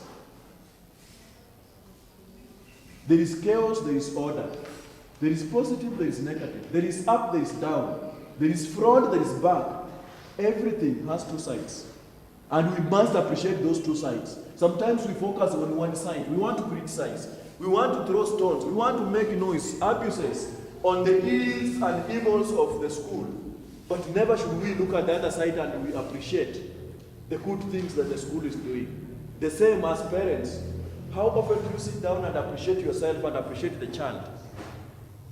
That, you know, today I'm so happy with you, my son. You are doing so well. Umeongeza marks moja kutoka last term ulikuwa na 20. Leo umepata 21. Congratulations. Unasema sasa, hii mwaka yote ukaje ninakula kwa hii nyumba. Unaweza pata tu ukamaka moja kuongeza. How stupid are you naanza? Na hii najua ni ujinga ya kina mama. Anapiga hapa tu mdomo. Hii ni ujinga inatoka matusi. Let us turn the ball. Let us be people who can be able to learn how to appreciate. So, you cannot kill or defeat your enemy using an enemy approach. If you ask those in the military, watakwambia, if you want to win this person, whether he is so bad, you don't argue with her. You become the stupid one. You become the humble one. Pole pole atakuja atajua, huyu mtu kumbe huyu ananga maneno, huyu naweza kuweka kwa mfuko nitakuwa natembea na yeye. Nikimwambia kimbia unipigie ugali, anakimbia na nipigie. Nikimwambia nioshe suruali, ananioshea. Kumbe your intention was just to win her. Once you win her, umemwelewa vizuri, you now develop your strategy how to deal with that person. With our children the same. Ukiona this child is so rude, become the best parent ever. Mnunulie, mfanyie vitu yenye mfanyiani, you begin to change his attitude. Anaanza kuwa sasa huyu mzee, kumbe naweza muomba 10 bob anipatie. Lakini wewe mzee unaombango 10 bob, wewe ni kama umekanyaka waya ya stima. Mnafikiria pesa tunatengenezwa? Unakula hapa kila siku shuleni haufanyi chochote, hiyo pesa unataka kwenda utahubiri the whole night because of 10 bob. But imagine huyo mtoto akuja kuambia, "Daddy, naomba nisaidie na 10 bob." Hata usimuulize anaenda kufanyia nini. You give that child. Next time uende na yeye mahali mwambie, kijana, nataka nikupee hii pesa. I want you to think of what you can do with it. Alafu utakuja uniambie ulifanyia nini. Ama nyumbani, si wengi wetu ni wazazi Take that challenge. Si mzazi mtoto anashindanga, hatujakula nyama, hatujakula nini. Leo kama uko na wale wenye wako class 4, class 5, waambie sasa nyinyi. Nataka leo nyinyi ndio mnaandaa sapa. Shika kuna 100 hapa. Mjipange. Nyinyi ndio mnatupanga sapa leo. Whatever you want to cook is okay. Endeni kwa soko, endeni mnunue mboga, muangalie chenye mnaweza nunua. You have given them a very nice challenge. Watakaa chini wajiulize tutaenda nini? Wakitaka waende wanunue omena, sawa. Wakitaka waende wanunue yogurt walete mkunywe, sawa. You are teaching them and they will never forget because watakuja kuna mwenye atasema, twende tununue sausage. Nuwaambie chenye mtanunua tutakula wote. Hiyo ndio sapa. Wakitaka waende wanunue sukuma, you eat. Kama watanunua sausage mkule mkatana ataanza kulia njaa, utamwambia sasa Mimi ningefanyaje? Si niliwapea pesa je tulikuwa naye ya sapa. Na mmelete sapa tumekula. So tungoje ke? That child will never play with money. Atakuwa anakaa chini anajua hii 100 wanapiga sasa. Tunaweza nunua nyanya, kitunguu, sukuma, tutakula ile ugali kubwa. Lakini ukiendea sausage tutapisha kwa mdomo usiku hatutalala. That is child participation. Sometimes we have young ladies like this. Mama unataka kufanya kila kitu kwa nyumba, baba you want to dictate everything. Throw the challenge to them. Because we keep on complaining. They are irresponsible, or sijui wafanye nini. No. Waambie leo, my daughter, wewe ndio unatupanga hii wiki mzima. Kuna budget ya 1000 ya chakula. Nothing else. Meals utupange. Ukitaka tukule chapati na nyama every day, it is about you. Ukitaka tukule omena leo, samaki kesho, hiyo kesho nyingine ni wewe. Mwachie. Siku yenye hiyo pesa itaisha, let us stay like that. Siku moja tulale njaa. Wataamuka, they will learn. Lakini ikikuwa wewe ndio kusema, wewe ndio kuongea, wewe ndio kufanya nini, my friend, unafikanga mahali unaongeleshanga kama unaongelesha ukuta. Because you don't give them an opportunity to express themselves. You don't give them a chance to talk and share what they are supposed to do. How do we help them? Tutawasaidia aje? Hatuwezi. Mtoto akitaka kutembea, ataanguka, aamuke. Aanguke, aamuke. Anaanza kushika kwa viti, pole pole, anaanza kufanya nini? Kutembea. Kuna mtu mwenye aliamuka tu na kuruka na kuanza kuenda mbio kati yetu. We went through the same journey. Some of us, we are even more worse. We are troublesome. But we want to have angels as our children. Unataka mtoto akuwe malaika, bila makosa, very clean, super. It will never happen. Even in those schools, you want the teachers to be super. And your end, you are the opposite. No, they are human beings. They have children like you. Most of them have problems. Yesterday tulikuwa kule Mukuru. I was told a very sad story. There's a deputy head teacher who has passed on. He has been there for so many. I've known him from 2008, and he was a very nice guy. Anaenda kuzikwa next week. Friday alikuwa shuleni, Saturday, Sunday alikuja na interact na walimu, Sunday they found him dead. Nyumbani after 2 days. Alikuwa ameachana na bibi, so many other things. But when you listen to the story and you listen and ask, is this the same man you are talking about? You even wonder. The man you know and the man that is being described. Wakati mpaka unasema yenyewe, watu tunatembea tuko maiti, watu tuko na shida, but as men we die. Nasemanga wanaume hawalii, sio? But men, let us sometimes talk. Let us cry when it needs for us to cry. Ukiamua kulia, toa machozi, lia, because it will help you. Ukiamua kuongea, when you need to talk, talk. Don't die in that situation. It was not an easy situation. It is not easy. You don't even want to listen to it. Na si mmoja, si wawili. When you hear a man has died na ufuatilia story na usikize, it becomes so painful. And we are teaching the same to our young boys. Kwamba a man is supposed to be a man. You are not supposed to cry. You are not supposed to speak. Even if you are abused, just die with that abuse. No. That is not the right thing. That's why we continue the cycle of violence. Because remember what you put here, unless you allow it to come out, it is like, nani amechukua maji moto weko 5 liter jerrycan na ufunike, hot water, and then you shake. What will happen? It will burst. It doesn't matter how strong that hot water is. So long as it's hot, and you shake it, and you shake it, the pressure inside, whether you like it or not, it will burst like a bomb. And that's what happened. When you put a lot of things in your subconscious mind that you don't allow them to go, when you burst, people will remain wondering whether it is you. This is why even sometimes unasikia mwanaume amefanya kitu anaambiwa lazima tupeleke psychiatric aende afanyiwe analysis. Wanapeleka psychiatric kufanya nini? Na hawakumpeleka akiwa hai. Ama hawakumpeleka kabla hajatenda hiyo kitendo. But now ametenda, wanampeleka. What are they going to look for? They are going to examine and see. There is a bigger problem than the act that yenye amefanya. And the problem is always here. That's why I told you this is the engine of who you are. Everything is put here. Good, bad is put here.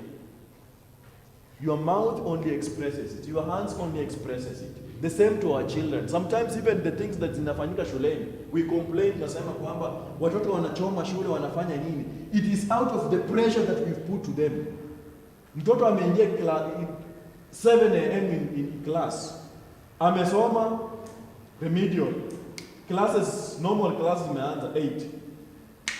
Throughout 15 minutes break, anarudi. Hata hiyo break anarudi, mwalimu ameongeza assignment. Lunch, hata kuli taka 10 anaendelea assignment. Saa 10 wengine wanaenda, anarudi remedial mpaka 7. Monday to Sunday.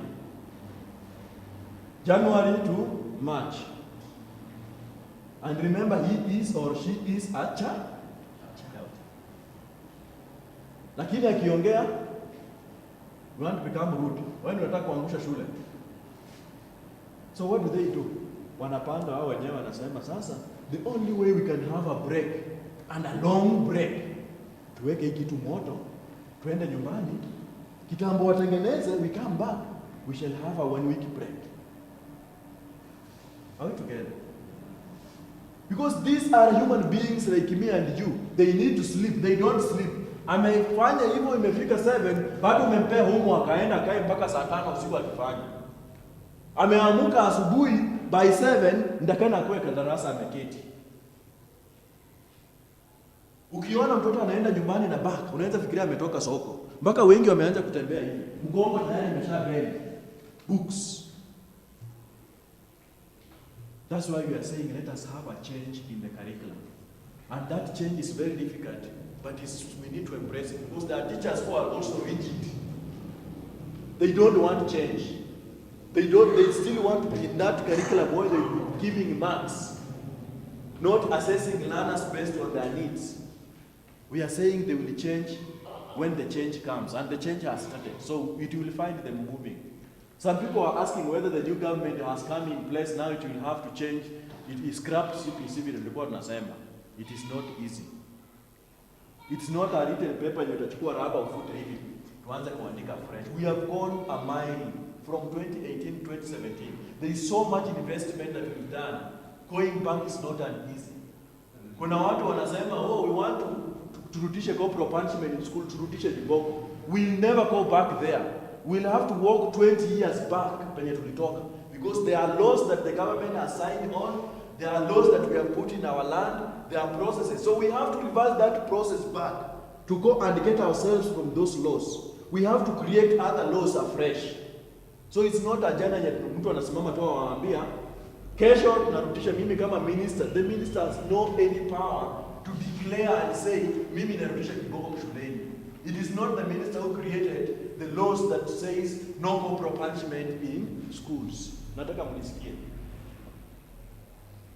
So sometimes when our politicians stand and make statements and we take it literally, we lose it. Let us read and ask ourselves, what are the laws that says there is no corporal punishment in schools? Kwa nini mwalimu amenyang'anya mamlaka ya kuchapa mtoto shuleni? Kuna mtu tu alisimama akasema walimu kuanzia leo msichape. And why should we emphasize that no caning in schools? Because caning does not change. Meaning kuchapa kofi. How will you feel? The first thing you will feel pain. Sindio? How will you be looking at me? But if you make a mistake, na nikae chini nikuelezee, nikwambie umefanya makosa, what do we do? You know there are so many ways of dealing with it. Kuna mtu anasema, makosa, lazima umefanya makosa, nikikuchapa kiboko. Na kuna wale ambao wamezoea. Now you can imagine this scenario. And I had my classmate who used to be like that.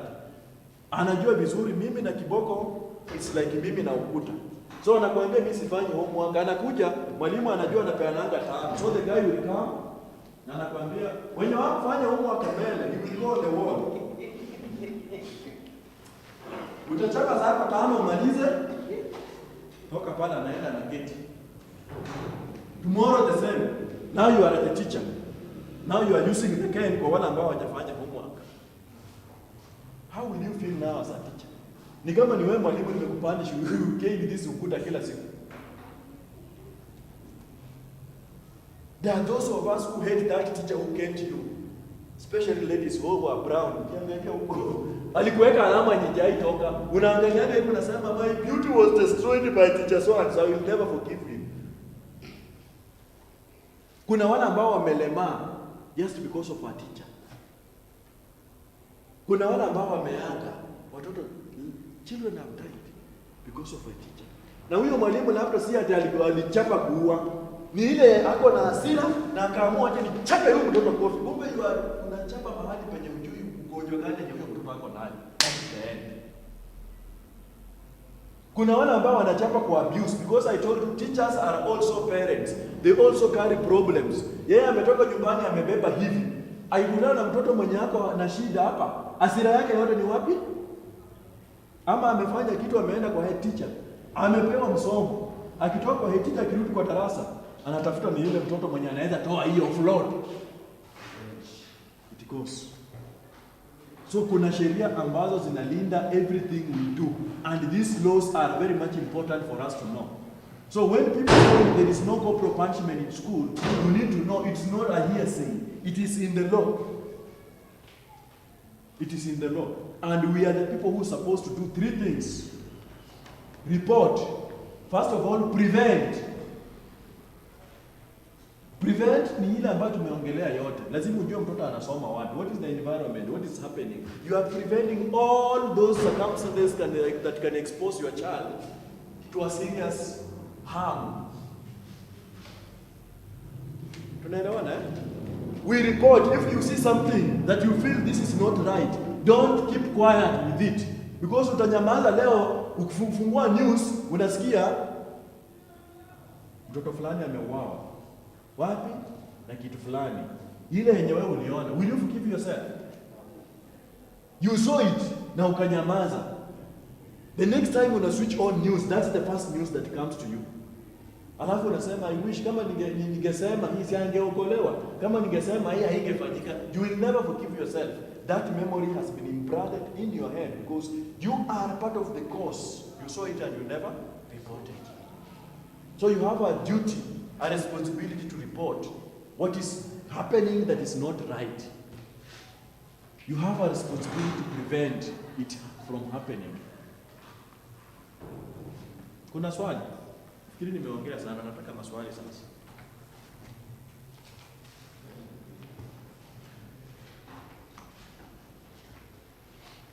Questions, please, before I finalize na hiyo slide. Yes, please. In Africa, are we the first people to introduce this new learning system? That's a nice question. The new competence based, the CBC. Yeah. Nani mwingine? Yes? What causes this examination? Because sometimes we hear a school has been banned because they are stealing information. Human causes, how can it be prevented? Thank you. That's a nice question. Mwingine? Yes?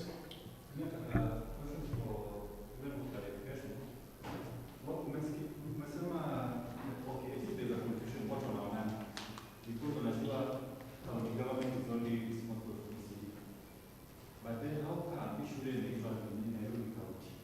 Then how do we manage those two? We shouldn't in Nairobi County. Whichever should be popular, even a small CD to the county. So what of the other? Thank you. That's a very nice one. I'll be able to respond. Those are three questions. So let me answer those ones. So we are not the first one in Kenya to start, in Africa to start CBC. So we have other places that the new competence, it has different names, but the competence-based curriculum is running. It's a global thing. In fact, we are borrowing mostly from Europe because that's the system that's operating from them. In Tanzania, already we have for A-level and O-level. It's like junior and senior secondary. But their mode is different. In Uganda, up to now, we have Form 5 and Form 6. For so many years, there are people who started in Kenya and they went to Uganda for Form 5 and Form 6. So we have competence-based that has been running in different countries in different approaches. But now the one we are using now, it's very strict because we are learning more from what's happening in Europe. just to shape what we call pathways. The ones we have in most countries, like in Tanzania and in Uganda, is more or less the same as our 844 system, clustered different. Because in Tanzania, you finish class 7, you join Form 1 and Form 2, and then you exit from O level, you go to A level now, Form 5 and Form 6, and then you unamaliza unaenda university. Are you seeing it? But now with the competence-based, we are focusing more on the competencies. So the junior level will be introducing learners now to begin to look at the different pathways. When we come to senior level, we have now specific pathways. Science and mathematics will have art. So we have those pathways. I have all the content here, but I don't have time to go through that.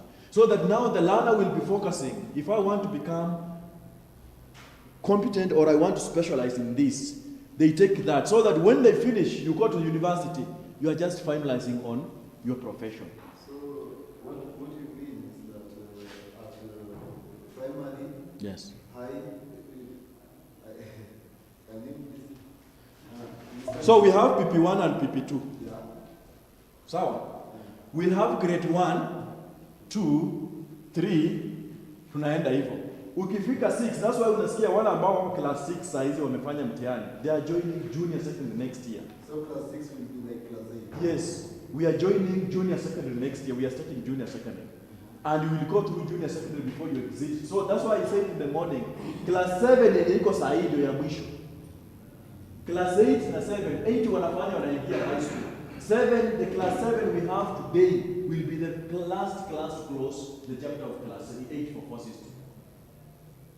Ndio nimesema I wish I had time, we would have gone through that process. We have even the pathways so that you see what is in the pathways. Even if I open for you the exam yenye inafanywa na grade 4, grade 5, grade 6, saa hizi, because now we are preparing them, they are going to join the junior tayari. It is here. Kuna art and craft, kuna music, kuna nini, they have given those specialization. And when it comes to now scoring, which will now be responding to that question, yeah? We have 60% is done from the practice yenye watoto wanafanya. Zile assignment yenye mtoto anatumwa nyumbani kufanya na mzazi. Everything you do unasikia pick a picture. It is sent to the teacher. The teacher is supposed to upload it in the system in the name of that child. All those from vile ameanza, class 3, class 4, class 5, class 6, they form part of the marks. We are now assessing that child. So they will now sit to an exam just to do an assessment to see their competence in terms of writing and whether that what you have been giving that child is equivalent to what they have been doing. So that will only form 40% of a written exam. But slowly by slowly what we are aiming at, it will be a time where we will not have even the written issues, the written exams. But at the moment they will be sitting for a written exam with 40%. 60% is not written. It's what they do every day. Zile assignment yenye anafanya, unasikia mwalimu amemtuma. Leo aenda pika mayai na mpike picha na mulete. Hiyo picha lazima mwalimu upload online kwa siku ya jina ya mtoto. It is awarded marks. There is a book, an assessment book, yenye by the end of every lesson mwalimu lazima achase. Meet expectation, does not meet expectation, but there is no beyond expectation. Because there is always room for improvement. So mwalimu lazima achaze. Kama ni assignment utaweka meet expectation. Kama huyu mtoto hakufanya chochote, does not meet expectation. So those are the assessments zenye watoto wanapitia saa hizi wanafanya. So if there is a school that's not doing that, that's why I say you need to understand whether they are offering the curriculum that is approved or not. Now when it comes to the issues of exams, it has been a problem because it is the system that we have been having that shaped that. Everybody knew for you to be successful, and this has come all the way from pre-colonial. Kwamba successful people are people who went to school. You go to school, you get an A, you get a white-collar job. So, you go to school, you get an A, it defines your future. Right now, how many of us are putting on white shirts here? None of us. Maybe huyu madam hapa na white sweater. Yako na white collar job. Au wengine tuko na which kind of jobs? But did we go through the same system? Yes. So we went to a level, to an extent, where now the schools becomes a minting factory for making money, public and private, in the name of A's, in the name of graduating people. not educating them. So regardless of where the school or your child is learning, there are those who had commercialized that and wanasema, anaambia mzazi wewe, so long as umeleta mtoto kwa hii shule, it is 150,000 school fees. You are guaranteed your child will score all A's. And everybody will be fighting for Maranda High School. Everybody will be fighting for Supernatural High School because it produces clean A's. Yes, there are those who have the ability and they will score A's. But there are those who are not able to score A's, but because we are interested in using A's, we'll buy the A's. So we reached a point now it becomes a competition of market, of trade. To an extent now people can steal exams. They can collude with people in NEC because people in NEC are my brother and your sister and your uncle. They are people like me and you. And they are also corrupt like me and you. So they would take money and they will say, well, unataka shule yake nataka ipite. Give me 500 million. I'm not using any example, but this is what happens. So they will get money and they will sneak exam to your school and all learners will get A's.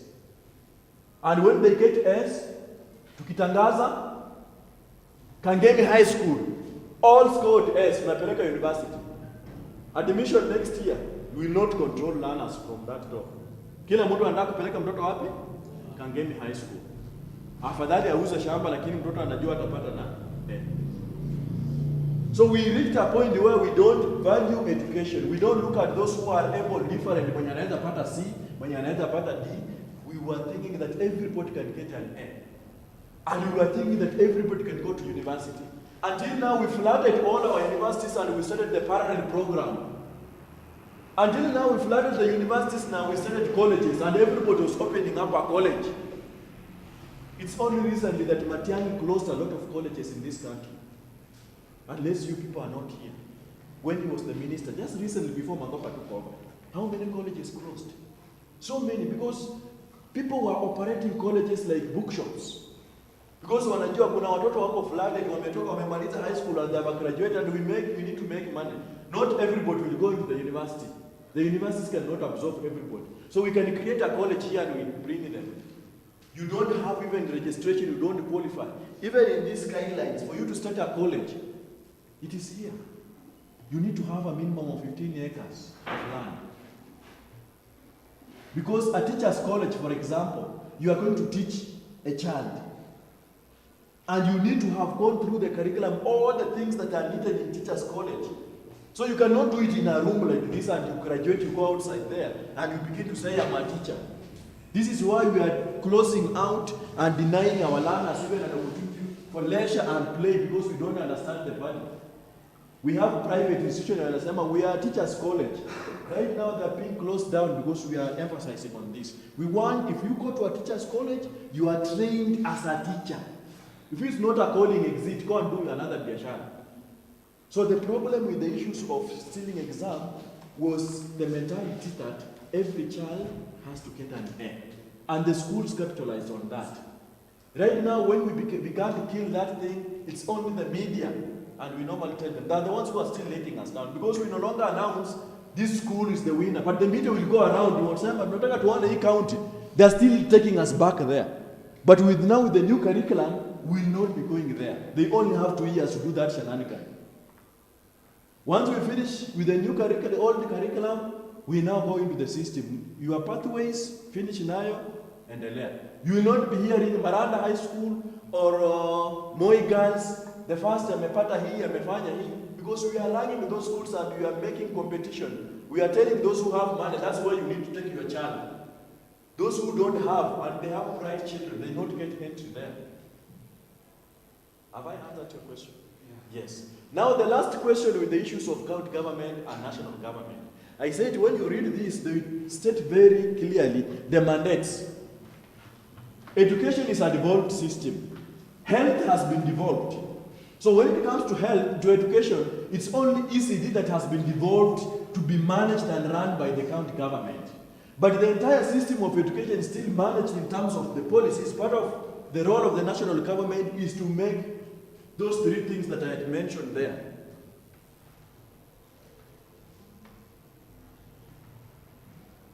Legislations National laws is done by the national government. Policies like these ones, guidelines, are done by the national government. Now, because we have a devolved system, we have units now, what we call counties. And we are now growing the counties. So part of the national government mandates will say, because you are found in this county, will not eliminate you to kupeleke pale. So we categorize schools in different levels. We have national schools, we have extra county schools, what we call the province. Remember we were having provinces, extra county schools, we have county schools. So they are all found in the counties. So this is called Nairobi County because this school is within Nairobi County. But when it comes to the policies, the national policies that operate in Kenya, across Kenya, Nairobi will not come up with their own registration guidelines and say because we have our schools in our territory, so we'll have our guidelines. No, they use the same. The mandate that has been given to the county government is to make sure that within part of the budget and the plans of the county is to have what we call domiciled ECD. We call them feeders, because they are the ones who feed into the primary school. Kitambo tulikuwa na primary school na nursery peke yake. Utakuta sasa kama hii primary school yenye hapa, if we only say the nursery school or the PP1 and PP2, it's only be provided in this primary school, we have many children who cannot fit into that primary school. So now the county government has been given the mandate to now develop feeders, what we call the ECD, the I institutions within the counties. So that kama kuna ECD hapa, wakimaliza PP2, they graduate. Now that primary begins to, it is the one that will be getting kids from those schools. It is the county government that pays the ECD teachers in those schools. But now when it comes to primary and tertiary institution and secondary schools, that is the mandate of the national government and is the mandate of TAC who pays the teachers in those schools. TAC does not pay teachers at the ECD level. It is the work of the county government. When it comes to the issues of registration and protocols and procedures, the hierarchy is still the same. We have what we call the sub-counties. And in all our sub-counties, we have the sub-county director of education, who is mandated to look at all issues of education from the entire sub-county. All registrations of schools. The first office where you do the application is in the sub-county office. From the sub-county office, we have the county office. At the county level, we have the county education board. And we have the county director of education. And a number of counties are put together. We have what we call the regional director of education. Like in Nairobi, we have a regional director of education. And then we have the county director of education. We also have the TAC director at the county level. At the sub-county, we also have TAC director. So those levels are also cascaded the same. So everything that deals with education, if it's registration, it begins at the sub-county level, it goes to the county, and it's the county that approves. The work of PS is just to put signature that these are the things that have been approved. Because the sub-county and the county directors, all these people, how do you go on the ground? Magogo cannot come and sit in this sub-county office and also come and sit in that county office and do registration and do monitoring of schools. This is why that power has been shared. It's the same. I will give you the same scenario. The president. The president, when he's sitting at Joko House, he's the same president we were Nyumba Kumi. So your Nyumba Kumi is the president. Because he has to report on a daily basis to the assistant chief what is happening kwa hiyo mtaa yake. Wale wazee wa mtaa wenye mnaita Nyumba Kumi wa wazee wa kijiji. So Nyumba Kumi wana report kwa mzee wa kijiji. Mzee wa kijiji has to report to the chief. The chief has to report on a daily basis to the ACC, Assistant County Commissioner. The Assistant County Commissioner reports to the County Commissioner. The County Commissioner reports. So it goes like that. Tumeelewana? So there is no information yenye inafanyika madhara yenye watu wenye wako kule juu hawajui. Because kila siku tunatangamana hapa na mzee wa mtaa, tunatangamana hapa na Nyumba Kumi. Ukisikia wanaongea hivi, ukileta kitendena anakimbia kwa chifu anasema kuna mama fulani mahali, ama kuna nyumba imechomeka mahali, kuna kitu imefanyika mahali. Before your report ifikie huko, before it goes to the media, Magogo cannot stand up and say, nimesikia kwa media shule inachomeka. They will never, they don't use media. The first thing he will take a call and call the county director. The county director has to instruct the sub-county director. The sub-county director plus the quality assurance will be the first people on the ground to know what happened and immediately write a report and send. That's the report that the CS will be using. Meaning that you mnafanya vitu zenu, that's part of, it's out of the protocol. The same when the president is coming here. That's why you see the chiefs wamevaa, wameplace, wameparade, because that is part of the mandate. It's protocol. So nothing will happen here if it's coming from the national government without the plans of all these people aligned. Kama kuna makosa, they will be, all of them will be fired. Because it's like you have messed up the president as assistant chief. Tunaelewana? So that is how the hierarchy goes. Kuna swali lingine? Yes, please. Nilikuwa nauliza sasa, kuna mtihani mwingine apart kwa hizo vitu juu nasikia wakifanya wakisema ni mtihani. Pia hii assessment hii ya kuchukua ile reports ama kunaendelea namna gani? Nasikia tukiambiwa tununue assessment. Haya. Na nasikia wakisema ile mtihani. Kuna mtihani anafanya. Nimesema part of every time wanafanya mtihani, it's a continuous thing. Hizo kazi yenye wanatuma watoto nyumbani wakikuja, enda fanya hii, enda fanya hii, enda kwa cyber, you download this, enda pika picha ulete hii. That is the work yenye mwalimu anada. It's part of your assessment. Ni safari yako, tuna assess to one how are you performing every time. Ikifika mwisho wa mwaka kuna assessment ambao wanafanya mtihani written ya 40%. 60% it's part of what has been happening every day in the classroom, your assessment. And that's what nilikuwa nawaambia, wacha niwasomee maswali part of the exam yenye itafanyika wenye wanafanya it's here.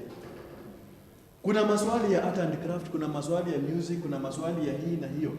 So we are continuing normally like Chamdo grade 4. Ako grade 4, kuna tasks za grade 4 zenye zinafanyika 60% na kuna ile mtihani watakalia 40%, imemake 100%. Ataenda grade 5. The same thing continues. Kuna kazi yenye wanafanya grade 5 ya kawaida, upload, do this, do that, pika ukali, aosha sufuria, fanya traditional dance, folk song, zote they are assessed, competence.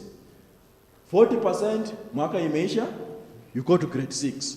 Ukimaliza grade 6, now you are graduating to junior secondary school. Grade 7 is junior secondary school. Sawa sawa? And we are still doing the same. That's why kuna selection. So your performance also will help you to get you to a selection of a secondary school ambazo zote also they have been clustered. Ndio nauliza hao watu wa education. Yes. Wana inform shule hizi za private juu nasikia. Yes, kuna ndio I know. Nasikia private watu wakisema wanataka kuexpand. Na Yes. nimewaona wakitembelea. Same. That's why I told you I'm part of the Abate coalition. Na tumekuwa tukiwafundisha. We have also taken them through this. Because tunajua kwamba not everybody in Mathare can fit here in this school. Kuna zile shule za private zenye ziko humu. Na tunasema those schools need to fit into this. They need to apply that we want to do junior secondary school.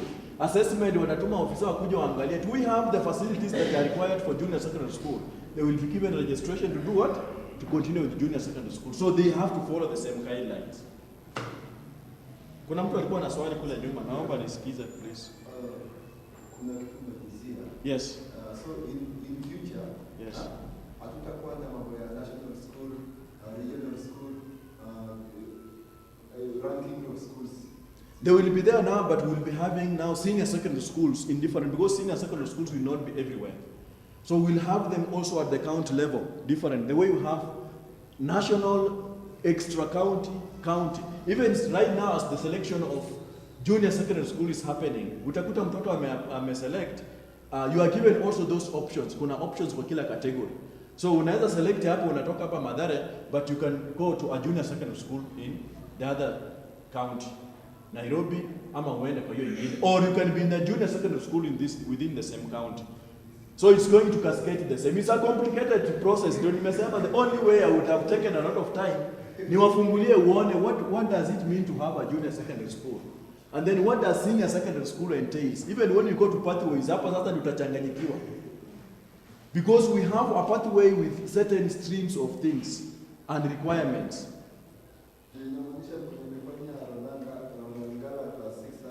Yes. Yes, you can go somewhere else in a different county. Yes.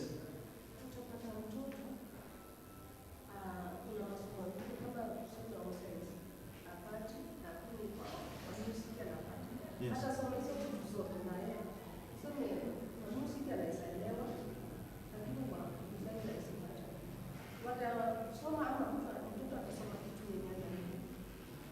That's what I'm talking about, pathways. Ndio sababu sasa we are now breaking from that cycle. Kwamba as tukimaliza junior secondary school tukiingia kwa senior secondary, I wanted to give you NEC exam practical assessment, art and craft grade 4. Hiyo ni pato ya mtihani making a leather belt. Grade 5 3D or weaving. Grade 6 making a marionette. Vitu yenye tulikuwa tunafanya carvings nini hizo vitu. So this becomes part of them. So kama mtoto wako very interested in art and craft, is not good in mathematics. As we continue shaping akimaliza grade 5, grade 6, nini junior secondary akiingia senior, now we take him through a pathway. Kuna pathway yenye inadili na arts peke yake. Yule mwenye yako very good in mathematics and you want to become a neurosurgeon or wherever. Kuna pathway ya science and mathematics. That's now in senior secondary, that is what he pursues. Sisi, our system was taking us, you are confused. You run hapa wanakuambia you need to pass all the subjects. Unaenda form 4, you need to pass Kiswahili, English, mathematics, music, everything. Ukienda university you realize I want to become a doctor and then unaambiwa you only need these subjects for you to specialize. So that process is now, specialization is now what we are trying now to shape. All the way kuanzia hapa. Home science, frying an egg, grade 4. Grade 5, making an embroidered handkerchief. Kata kitambaa, shona embroidered. So huyu akienda grade 5, ataanguka yote. Alafu alisema ajui kushona embroidery. But those are the things that they are teaching. Grade 6, stewing. Music, singing a Kenyan patriotic song. Grade 4. Grade 5, performing a Kenyan folk song. Grade 6, solo performance, folk song. Unaona, we are now going back to music. A child can perform yeye mwenyewe, kunaweza kuwa these things we normally do them. So this is part of the exams zenye wanafanya. And this is part of the things zenye wanafanya kila wakati. Unaona watoto wanaambiwa enda ukuje na gazeti utengeneze skirt, dancing sisal, nini, they perform. They are being taught already. Anaambiwa nao enda nyumbani kwa nimeweka traditional hat. It is part of the exam. And you will see some of very good teachers like us, kila kitu yenye wanafanyanga they post. We have to see what they have done. Kama ni dance, mwalimu atarecord, atatuma. Kama ni nini mtakuwa. So you are always knowing what is happening and you will see your child. So ukiangalia uone mtoto wako is missing. Uone mtoto wako and then you begin hiyo assessment book. Saida wanachaza meet expectation nini. Kuna mahali pa mwalimu kuchaza, kuna mahali pa mzazi kusign. You need, before the term ends, you need to go through that book uone how is the performance of my child. Anapewangwa 0 kila wakati. Why? Are we together? Parents' responsibility. Haya. Kuna ingine hapa. Handstand, hii ni PE sasa. Zile physical health education. Physical health education, we have gone back to nafanya extracurricular activities. Kuna handstand. Wangapi wanajua handstand? Ile yenye unafanya hivi na mkono na unasimama kwa mkono juu. It's still physical. So it's part of the exam. Nataka kuona kuna watoto wengine vegetable children wenye watu hawezi namba. So it is part of the physical and health fitness. Aya. Making a rope. Unajua kutengeneza kamba ya ng'ombe? So, making a rope. Kuna front crawl. Ile yenye inakuwa na tanga hivi. All those things are a part of the exams. So it's not, you know, it becomes part and parcel of life. And watoto wanafurahia because it's like unawatuma kwa uwanja and then mcheze. And they do it in a fun way and in a specialized way. Anajua kwamba mimi kumbe I can be a gymnastic. Naweza kuwa nafanya hivi na hivi and he makes that his career. Sawa jamani? And then kuna science and technology, making a water filter. Kama kutengeneza kichungi ya water filter. And you start from very simple things. Handkerchief, container, nini, how do you filter water? That is the skill we are talking about, innovation and technology. Innovation and technology is not only about making apps. Who will use the apps? Because that's where we have gone to. Kila mtu, anybody who graduates from a university or is doing ICT, kila mtu anakuja na app. Who will be using the app? Right now, everybody wants to become a musician. Ukipita kila kona, kila mtu ana rap. Who is listening to the rapper? Nani anasikiza hiyo muziki kama kila mtu atarap? That is the reality you are saying. Can you sing, I listen to your music? Can you do a water filter using my house? Can you do a marionette nitumie? Huyo mwingine anatengenezea kamba ya ng'ombe, Masai afungie kondoo. We are serving the society, we are transforming the society.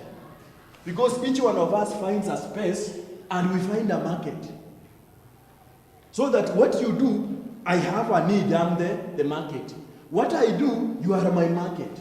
Yule kukaranga mayai, tukitoka hapo nje sisi wote tunataka kukula. Si ndio? Yes, there will be people who will be cooking for us that food. Am I clear? Yes. Swali lingine, naona lunch imefika.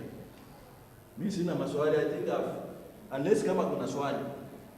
But I have covered what I needed to cover, so I can welcome questions as we conclude. Yes, and then I could Japan. Madam? Mine is not a question. Yes. It's just a compliment.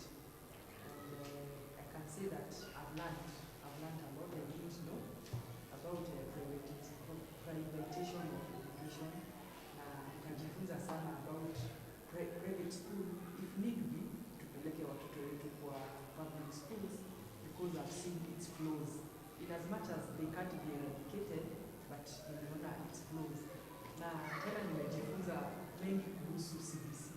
I'm not a parent, I don't have a child from CBC, nimepita hapo kidogo, lakini nimejifunza sana mambo mengi. Sikujua ya CBC, and you might even develop a negative attitude towards it, lakini as far as nimejifunza, na manaweza enda nifundishe mwingine na nimu-encourage. Because needless to say, I was part of those parents who are saying it can be eradicated. But sasa nimeona it's of more value to our nation. And I've really learned, let me say I've learned a lot about the program. Thank you. Yes? When they were implementing CDC, it involved the public involved was suggested to how many government is going to implement. One of the scale that suggests that that's how I use CDC or pushing the system there. I couldn't matter what. Any change has to involve the public, and it involves the public in so many ways. So the curriculum involved so many people at different levels. You know what? That's why I said Kenya, we are leading in everything. You know, we want to be consulted on everything, even what you don't know. Everybody wants to be consulted. Wewe ukitaka kufanya kitu lazima utembee kijiji consult kila mtu. It's not possible. In any system, hata kwa hii darasa, ukiamuka useme niliongea hapa, kuna mwenye alitoka hapa aseme mimi sikusikia na sikuulizwa. So the curriculum involved people in the development. There's not one person who sat down to develop it. There are different experts from different fields, from the teachers to the developers of policies to NGOs. There are people who are involved in. But because of selfish interest, you know, we are using it as a tool. And that's why I said now, let us give ourselves time. So we have a new government in place. It is going to be sworn next year. So we'll see those who are saying, oh, we want to scrap this thing, we want to do this. And what I wanted to tell you is this. I mentioned that any policy to go back or to change, we have to go back and eliminate it from where we started from. CPC the same. Now in terms of changing it, saizi kuna madarasa zimejengwa, si ndio? We are now registering schools. The new registration schools are not being registered as a private or a public school just for the sake of it. So we register school based on what you want to run. There are people who will decide, I want to run PP1 and PP2. And I apply for registration. Kwamba mimi nafanya PP1 na PP2 peke yake. You are given a registration certificate. And registration certificate is 10,000 for you to apply. Anytime you change, 10,000. And there is no permanent registration as we used to have kitambo. So it's in 5 years. After every 5 years, 10K. We have 1 year registration, probation, we call it probation. Where when you register, you are told you don't meet these requirements. We have given you time to put them in place. So now you can imagine now, let's say those people who have already registered almost 300 schools or certain number of thousand schools. They have already applied registration, they have paid. Okay? They have already put certain standards that are acceptable for CBC in place. Alafu kuju unaambiwa, no, we are going back to the old system. So, you demolish, you go and register fresh to go back to the old system. They will not just take you back to the old system. This is why they are not taking you back to the new system for free. You have requirements. You have invested in training teachers. Are you getting my point? So there is a very big investment that we have done. That's why we call it transformation, education transformation. This is why we are having a summit in New York this month, where the presidents are going there to talk about how they are transforming education in their nations. And part of this, that's why I've read for you the Sierra Leone statement from the president. This is what he's going to talk in terms of educational transformation summit. That in my country, I've started competence-based, and this is what is happening. In Kenya, we will go and say, we are in new curriculum, we are transforming education, and this is the things we are looking at. So reversing that, it takes a lot of things to happen. Number two, we are looking at the budget. Every year, we have our budget. Inasomwa lini? Huwa inasomwa lini budget? Mwezi wa June, mwezi wa 6, si ndio? Tuko mwezi wa ngapi sasa? Mwezi wa 9. Tutasoma budget lini tena? Next year. So whoever that wants to change anything or wants to implement anything, if it's not in the budget, please forget about it. Ni kama wewe nakwambia ndugu yangu, nataka ununulie viatu na huna pesa kununulia viatu. So you have no option. You either go and steal, you go and borrow, you tell me until at the end of the month when I get my salary. Si ni kweli? So already right now, even as the new government comes in, we have a budget that the new government is going to use. We run every year on what we call approximation. We know how much we earn from our tax. Kenya Revenue Authority is able to tell us, this is the amount of money we are expecting. Tunatarajia hii mwaka kutoka kwa ushuru tupate bilioni 10. Na katika matumizi yetu yote ya serikali, kwa all the sectors, we need this number of billions or trillions. This is the amount of money we will generate from our economy. This is the deficit. Ni deni ni hii. Ndio sababu mnasikia serikali inakopa deni. I want you to understand, where is that deni going? Hiyo deni yenye serikali inakopa kukaramia ule upungufu ambao uko katika budget. Kwa hivyo mkiona yule jamaa akisimama pale na briefcase akisoma anasema, now our budget for this year is 3 trillion. Kenya does not have 3 trillion cash. Our 3 trillion is based on what we will be getting from our revenue. Pesa yenye wewe unalipa ushuru, hiyo license. Pesa yenye mama mboga analipa hiyo 3 shillings or 30 shillings every day. They have already done the calculations. That is the approximation yenye tunatumia. Pesa yenye unalipishwa kwa barabara vile unatembea na vile una drive, we are part of that tax. Hiyo ndio that part of the 3 trillion. So here to understand, this is how much we generate by the end of the year. This is the deficit. Kila ministry inajua how much do we need in terms of running education. Health inajua how much. All that budget is composed together. Wanajua we need 3 trillion or 2.8 trillion. Now we need to have a budget of 3 trillion. Okay? So in the event that now the new president comes on board and there are certain things he promised or there are certain things that are not in the budget, we'll now have an extension on that budget which needs to go to the parliament to debate. Na watasema tunaongeza kiwango fulani ya budget na hiyo pesa lazima itafutwe. Sawa? So there is nobody, even those people who are telling you after 3 months naenda kujengea korofa. It's a lie. If that budget is not in what we passed in June, forget about korofa. it will never come. So, everything has been budgeted for.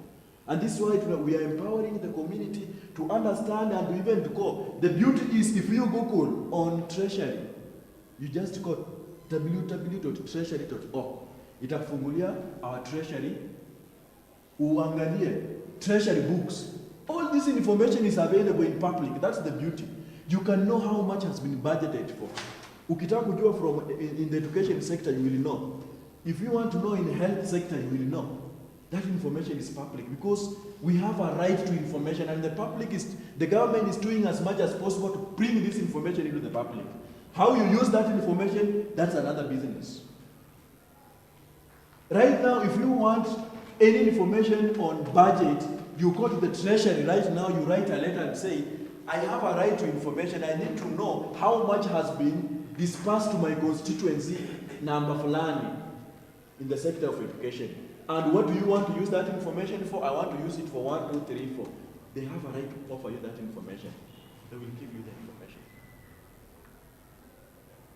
And what is so hard and bad is sometimes even those who come and tell us, nitawafanyia kitu fulani, nitawafanyia kitu fulani. When you ask them, how much is been given to Kamukunji constituency? They don't know. And they are the MP, they are the MCS. And at the county level, we have what we call County Integrated Development Plan. That now plans for everything that the county is going to do in a financial year, in a phase of 5 years when that new government is in place.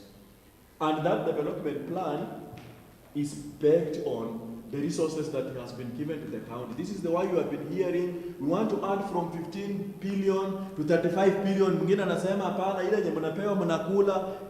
Every county is allocated resources based on the population.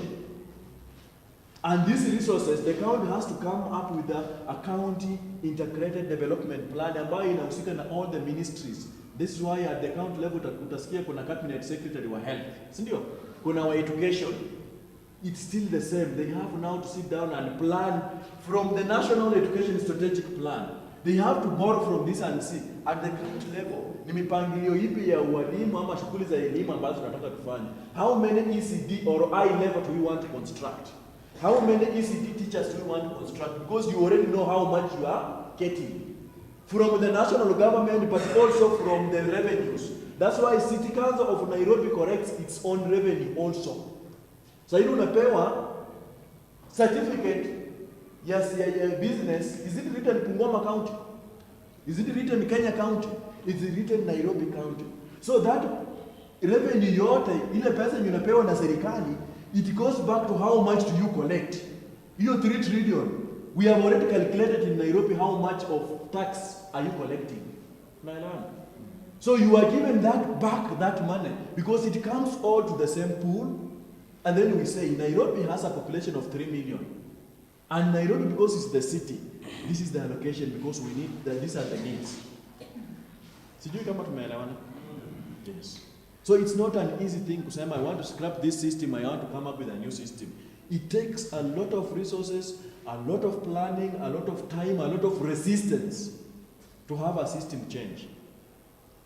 And this is why we are seeing even in politics, for us to change, to embrace a new party, or a new president, or a new individual, it is a lot of resistance. Even those who stand as individual candidates, they feel umepata kura as an individual candidate, but because of the system and the pressure and the oppression, you feel now for me to survive, let me run into this party. And that's why we failed. But it's not an easy. Tuendelee mama. Mimi nataka kumalizia, naona chakula isipoe. Hapo ni kuku. Unajua kuku ikipoa tukulangi waluya atukuli kuku yenye imepoa. Yes? Yes.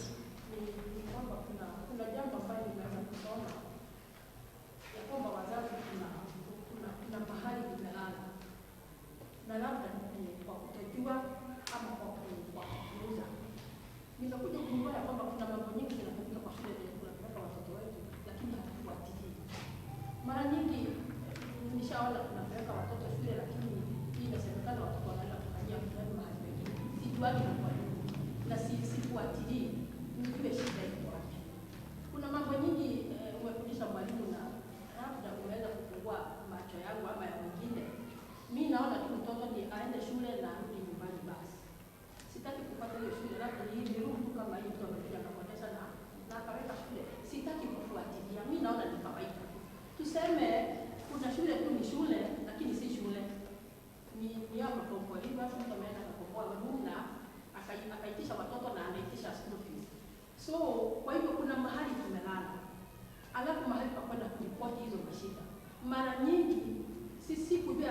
kuna sheria ambayo imetusimamia ya kwamba naweza report jambo ambayo imetokea kwa shule, jambo ambayo nimeona sio ya kawaida. Mara nyingi tunaogopa, siwezi nataka kwenda kwa chief, labda tutaambiwa mimi sijui naenda kustart sijui nini, yani unapata niko na uoga kwa sababu sijui kama kuna sheria ambayo imenisimamia niende kwa chief nikaseme hii shule iko na 1 2 3. Kwa hivyo katika hii masomo kuna vitu nyingi ambazo nimeweza kujifunza na labda nitaamuka kama mimi. Asante. Before nikupee tu nafasi, nataka kuongezea kitu kwa ile ambayo amesema. Kuna sehemu nyingi sana ambazo nimeongelea hizo ofisi zote ziko devolved. Si kwa chief peke yake ambapo naweza report case.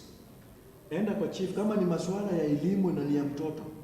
Kwa chief kuna ofisi sub-county ziko wapi? Ofisi zenu za sub-county ziko wapi? Pale kwa sub-county offices kuna ofisi nyingi sana pale. Kuna ofisi ya watoto, children department. Kuna sub-county directors education office pale. Kuna TSC, mwajiri wa walimu, ofisi yao iko pale. Hizo ofisi zote ziko pale kuwahudumia. So usiende kwa chief akwambie, "Oh, hata tutaangalia na unajua this is a risky case." Don't wait for it. Enda kwa hizo ofisi. Kuna kwa police station, go and report that case. So that when you are following up on those cases, unajua kuna wengine unaenda kwa chief unakuta hapo busy anakuambia, "We, enda utakuja baadaye." And it's an emergency, utangoja mtoto adhulumiwe utakuja baadaye. That is the work of the Department of Children. Now, even some of these counties, they have what we call volunteer children services. Kuna volunteer officers. That is their work. Any case unasikia inahusu mtoto, those are the people you report to. Enda kwa chief, enda kwa hiyo ofisi ya watoto useme kwamba kuna hii na hii, kuna huyu mtoto haendi shule ama alienda shule akafukuzwa, na tunajua as CHV najua kwamba wao mama yao amelewa ama nini, sasa huyu mtoto tamsaidia. Go with that child kwa department ya watoto. Those people will take up that child back to school because that is their work. So we need to know and give them their responsibility, wafanye kazi. Wakifaili kufanya, ukishtaki kwa hiyo ofisi nyingine, uko na uhuru mpaka hizi zote zikataa mpaka at the county level, uko na uhuru ya kuenda jogoo. Tunaelewana? The doors are not closed, it is open. Ikiwa ni parua ukienda pale utaingia jogoo house, wale polisi wenye wako keti, nobody will stop you. They will not even ask you where you are going. Unaambia na inaingia hapa kwa ministry. Unapita tu, ukifika pale kwa reception wanakuuliza where are you going? Unaambia nataka kuenda kwa ministry ama nataka kuenda kwa CS. Kuna parua hapa nataka kupeleka. Utapewa kitabu pale uandike jina, uweke kitambulisho hapo, utapewa badge. Uuliza hapa iko floor ya ngapi? Utaambia 6th floor. Ingia kwa lift, fika kwa secretary useme hii parua mimi nimetoka sub-county fulani nimetumwa hii barua ikuja hapa. Usisema hata ni yangu, sema nimetumwa barua na kutoka huko ikuja hapa, inataka ifikie. Hii barua yako itafika. So there is nobody who blocks you. Ukienda pale kwa county offices, if you want to see the ACC, Assistant County Commissioner, ofisi yake iko wazi, utafika pale useme niko hapa nimetoka sehemu fulani nataka kuona Assistant County Commissioner. Utapewa nafasi uingie. Mwambie shida yangu ni 1 2 3. Hii issue nimeraise na chief, hii issue nimeraise na mtu fulani, I'm not seeing action being taken and there is a risk here. Nimeripoti hapa and I've taken note. Ikiwezekana waambie kupea kitabu sign na service. It will indicate that you are in that office. So let us not shy off. Hizo ofisi ziko pale kutuhudumia and there will nobody who will stop you from getting into that office. Sawa? Sasa ya mwisho nilikuwa nauliza hii junior secondary school itakuwa free? Nimesikia ukisema kuna budget ile itakuwa free kwa public school. Ni kama tu saa hii yenye tuna run size, even hii primary yenye tunaongelea kuna budget, but the budget does not meet everything. Sawa? Kuna vile vitu ambavyo tutakuwa tunalipia tu. Any system nimewaambia, mtu asikudanganye kuna any system ya free. Yenye wewe utakaa nyumbani, uambie mtoto, enda kuna school uniform, enda kuna vitabu, enda kuna meals, so there is a certain amount that utakuwa unalipia. Na kwanza saa hii niwaambie it will be very difficult because we are starting. Serikali itakwambia tumekujengea darasa. So we need to put desks, we need to put books, we need to put this and that.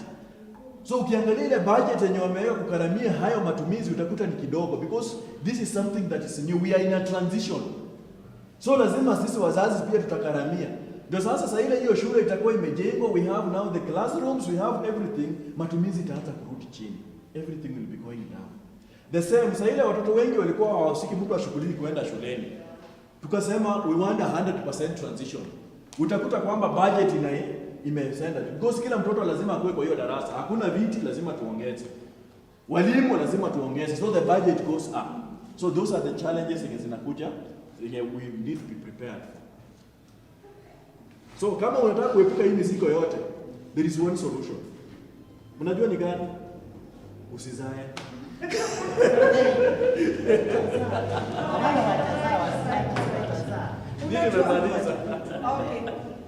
Tunamaliza 2 minutes, tutakuwa tukiappreciate mwalimu wetu, amechoka sana, si ndio?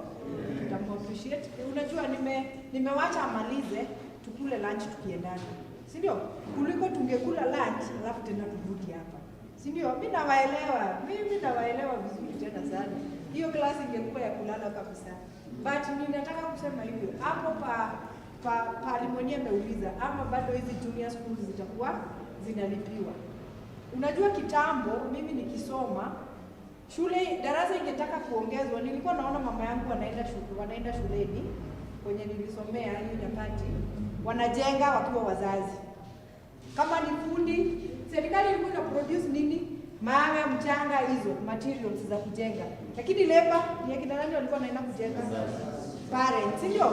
Sasa juu parents walishakuwa busy, wanaitishangwa pesa. Ndio wanaandikana. Sawa. Bado alafu ametoa ilikuwa hii ni vision 2030. Si ndio? Tuko 2022 bado tuko na miaka mingapi? 8. Bado tuna develop tu vision 2030 na country yeyote yenye ina develop lazima mzazi si ni sisi, lazima mfuko tutaingia regardless of what. Nimesema labda tu tulete family planning tukose kuzaa, na hiyo tutafanya, si tunaua generation. Hiyo si lazima wazae sana tutoe pesa. Lazima tuzae, lazima tutoe pesa, na lazima tuitikie mabadiliko. Si ndio? Lazima tuitikie mabadiliko. Tupende tusipende nao. Hili swali yangu. Umekuja hapa umesoma the whole day. Tuseme tu ni the whole day. Saa hii nikikwambia hiyo area umetoka, nataka uarrange training na wewe ndio utakuwa trainer. Unaweza? Because you are here, unajua unatoka hapa kama nani? Kama facilitator. Si ndio? So nikisema phase 4 tunakuja, na wenye walikuja leo au ndio watakuwa wakihost. Kama hiyo area yako utengeneze leo, una educate watu. Unajua sasa kwa kijiji najua ama kwenye tunaishi najua ignorance iko mingi sana huko chini. Yaani mzazi tu anaamkanga tu na mtoto hajaenda shule na hapo tu saa zingine. Si wako? So huyo mzazi saa zingine si kupenda kwake, saa zingine ni kutojua. Wengine hawajui umuhimu wa masomo, hata wengine hata kutoka mama yao, chaini yao ya watu wao hawakuenda shule. Si ndio? So huyo mtu hajui bado importance ya masomo. Alizaliwa huko, akakaa huko, ameishi huko, akaolewa huko, akazalia huko, saini shosho huko. Hajatoka ajue kuna watoto wanaweza soma, atoke umaskini na afanye nini? Na apande juu. Si ndio? So kama hajaelewa hivyo, so inamaanisha pia amepungukiwa na empowerment. Si ndio? So Dan, naweza kuuliza, umesema unaishi wapi? Hapo tu phase 4. Sasa phase 4 nikwambie Dan, next week organize training. Sawa? Tunakuja. Unaweza? Kabisa. You need a lot of materials. Sijui kama tutapata brochures, nitajua kama tutapata. At least go na usome kidogo. It can happen. Sawa? It can happen anytime. I know. Hauyuko hapa tu bure. Uko hapa kukua ambassador. Na kukua ambassador tusidhani kama tutawachilia tu hivyo. Si ndio? You never know. Mimi husema you never know. Wenye wananijua wanajua pahali nimetoka. Si ndio? Hizi trainings ndio zimetuma nitoke mahali nimetoka na hadi pale niko. So usikaje kapuuza kitu. Sawa? Now a big organization like this wanaweza ni trust na wananiambie Winnie, wewe tunataka uorganize Nairobi mzima, una organize trainings zote zenye tutakuwa tukienda. Kwa nini? Nilianza mahali. Mnakumbuka youth bana venye nilikuja? Imagine hapo ndio nilianzia back in 2015. Hapo ndio nilianzia. So hata wewe usione ni kama unaitwa alafu unaona inafanya nini? Fuatilia. Consistency is the key. So nimewaambia Kenya umesoma hapa, hebu fikiria hivyo. Sitawa promise anything, sitawaambia anything, but anything can happen. Tunaweza sema tunaenda Gitare Marigo, hapo ndio tuna hold nini event yetu leo. Na mimi sitakuja kuwapangia. Mimi nitakuja kuwapangia kweli? Hapana. Yangu inafikanga estate. Si huko ndio mnaita estate. Sasa yangu inafika hapa. Sasa ya huko na kwingine mimi sitaweza. Wewe ndio utanipangia. Mimi nikwambie fulani nakuja, ufanye hivi na hivi, ndio hiyo. Kila kitu ni yako sasa. Panga nakuja na nione ukitrain. Sasa simuona mwalimu venye alitoa hadi kutoka saa 4 hadi saa hii. Sasa hebu endo jiulize kama wewe you are very equipped. Hiyo masomo si ya siku moja. Hiyo ni ya siku moja kweli? Hiyo si masomo ya siku moja. Hiyo ni ya wiki mzima, hata more than a week. Sawa sawa, lakini pia wewe ni uchangamke. Hizi brochures enda usome. Uko na wenye watu wadogo, uko na smartphone. Angalia ni Rights to Education imetoka iko article gani? Unasoma hizo articles, constitution na article 43 na 43 and 53. Am I right? Yes, 43. Nilienda klasi ya leo kidogo. Hao watu wamenipeleka hewe.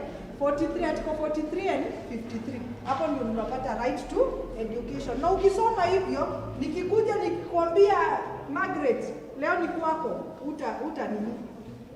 Sawa sawa? Na it is individually. Cause najua mmetoka different areas. Labda maybe watu wa tuseme wa phase 4 Gitare Marigo, maybe you hold yours, sindio?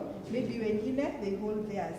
Na ikipatikana kwa peke yake, kama huwa phase 3 kwa peke yake, atafanya asi anapambana na hali yake. Na mimi nataka perfect, nearest perfect 90 something. Sasa kama leo tunaweza pe mwalimu percent ngapi kama ni mtihani tunafikia? Ati hakuna nothing like 100%. Tuache tudanganyane. Tusidanganyane. Mulikuwa mnalala at sometimes. At sometimes kuna watu niliona wakilala. Si ndio? Si ndio? Tuseme tu kweli, si ndio? Mulilala kwa nini? Exactly. Teacher hakuwapatia energizer, si ndio? Na mbona tunampatia 100%? Sasa unaona uoga. Hii uoga ndio inatuma watoto wetu wafinywe. Hatuwezi enda kwa ofisi ya chief tuseme kuna mtoto anadhulumiwa. Si ndio? So amefanya good work na tunaweza mu-appreciate. Nani atamu-appreciate? Wacha Simama mmekaa chini, hata mimi nilala kidogo. Unajua kila kitu ni tunamkaka, tunafanya energizer kwa ile masomo tunaandaa. Kila Jerry simama. Kama utasimama ukuje hapa mbele tunasimama. Nitaangalia. Sasa ni ku-appreciate mwalimu. Fanya mkono hivi. Haya, hiyo ni net. Unajua tunampikia samaki na ugali.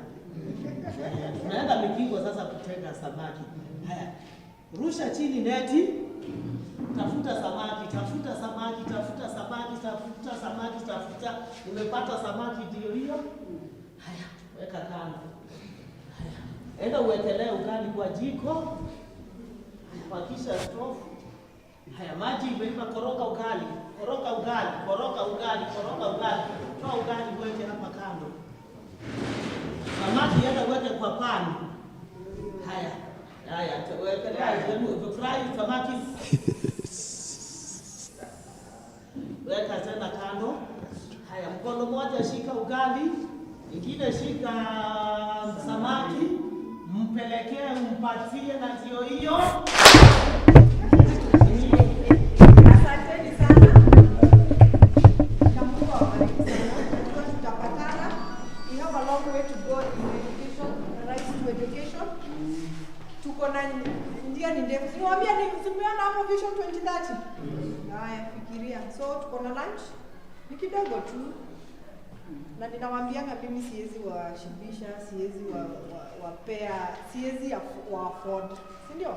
Mahali popote tukipatana, mnajua tuwili haizi wa afford, lakini after lunch msiende, tutaongea bado. Si mimi niko nyumbani huku, hata tunaweza toka saa 2, wageni wanaweza enda sasa, si ndio? Mtu mwenye anafili yesi wa Dandora anaweza toka aende, si ndio?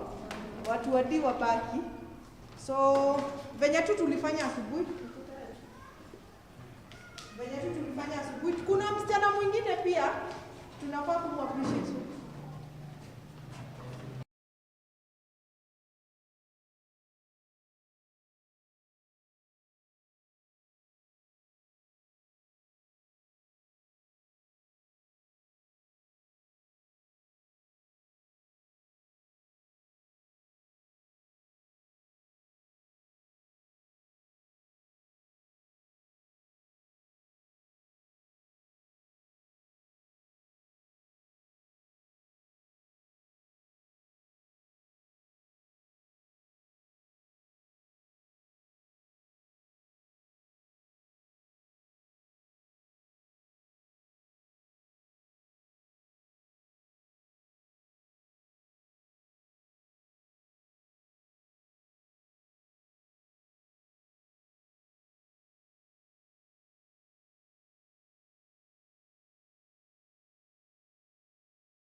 inasitishwa hiyo kitabu ya nini, hii kitabu ya nini, hiyo ya inaitwa nini, nimesema hii kitabu hii assessment. Sasa nilikuwa nauliza kwa nini sasa sikio mmetoka familia tunaitishwa mayai tumejua. Kwa hivyo endelea na kutuletea hiyo masomo ili tuendelee kujua mengi ile iko kwa education. Na sasa hata anashukuru Twini na huyu kijana tulianza naye anatuitanga tu, nashukuru sana vile na nyinyi mnatuletea hawa wakubwa, sisi kwa ground tunaweza kujua kile kinaendelea juu. Kwa hivyo Winnie, nimepongeza sana, tulianza na wewe ni CHV na ni vizuri sana kutuleteake, tunajua kile kitu kinaendelea juu. Na ulianza na huyu kijana, sikumbuki jina, alisema tu jina sikumbuki. Tunakujua physically sura na ukasema tunakujua jina, nikukumbushe. Eugene, ndio Eugene.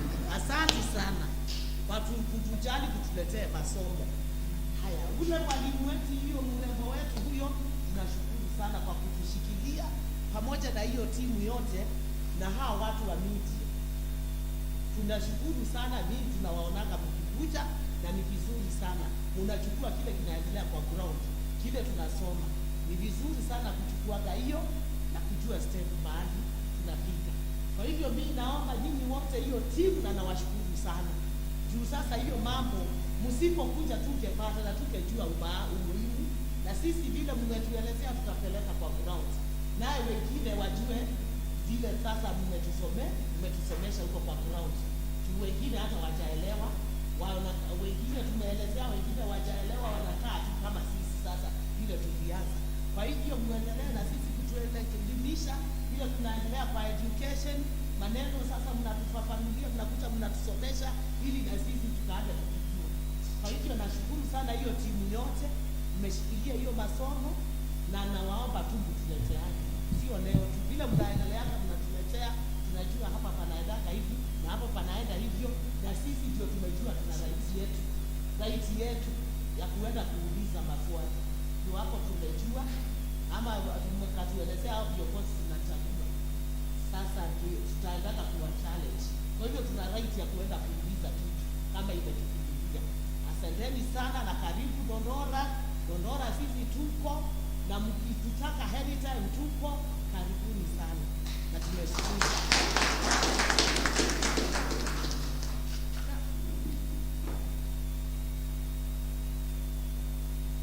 Mzee wetu nangaa, kuna mzee mwingine hapo, wacha tusikie sauti, tusikie ile kwa security na hatuwezi toshana. Hakuna ile siku mwanamke atatoshana na mwanaume. Usidanganyane, even if how empowered we are, we still need those voices, si ndio?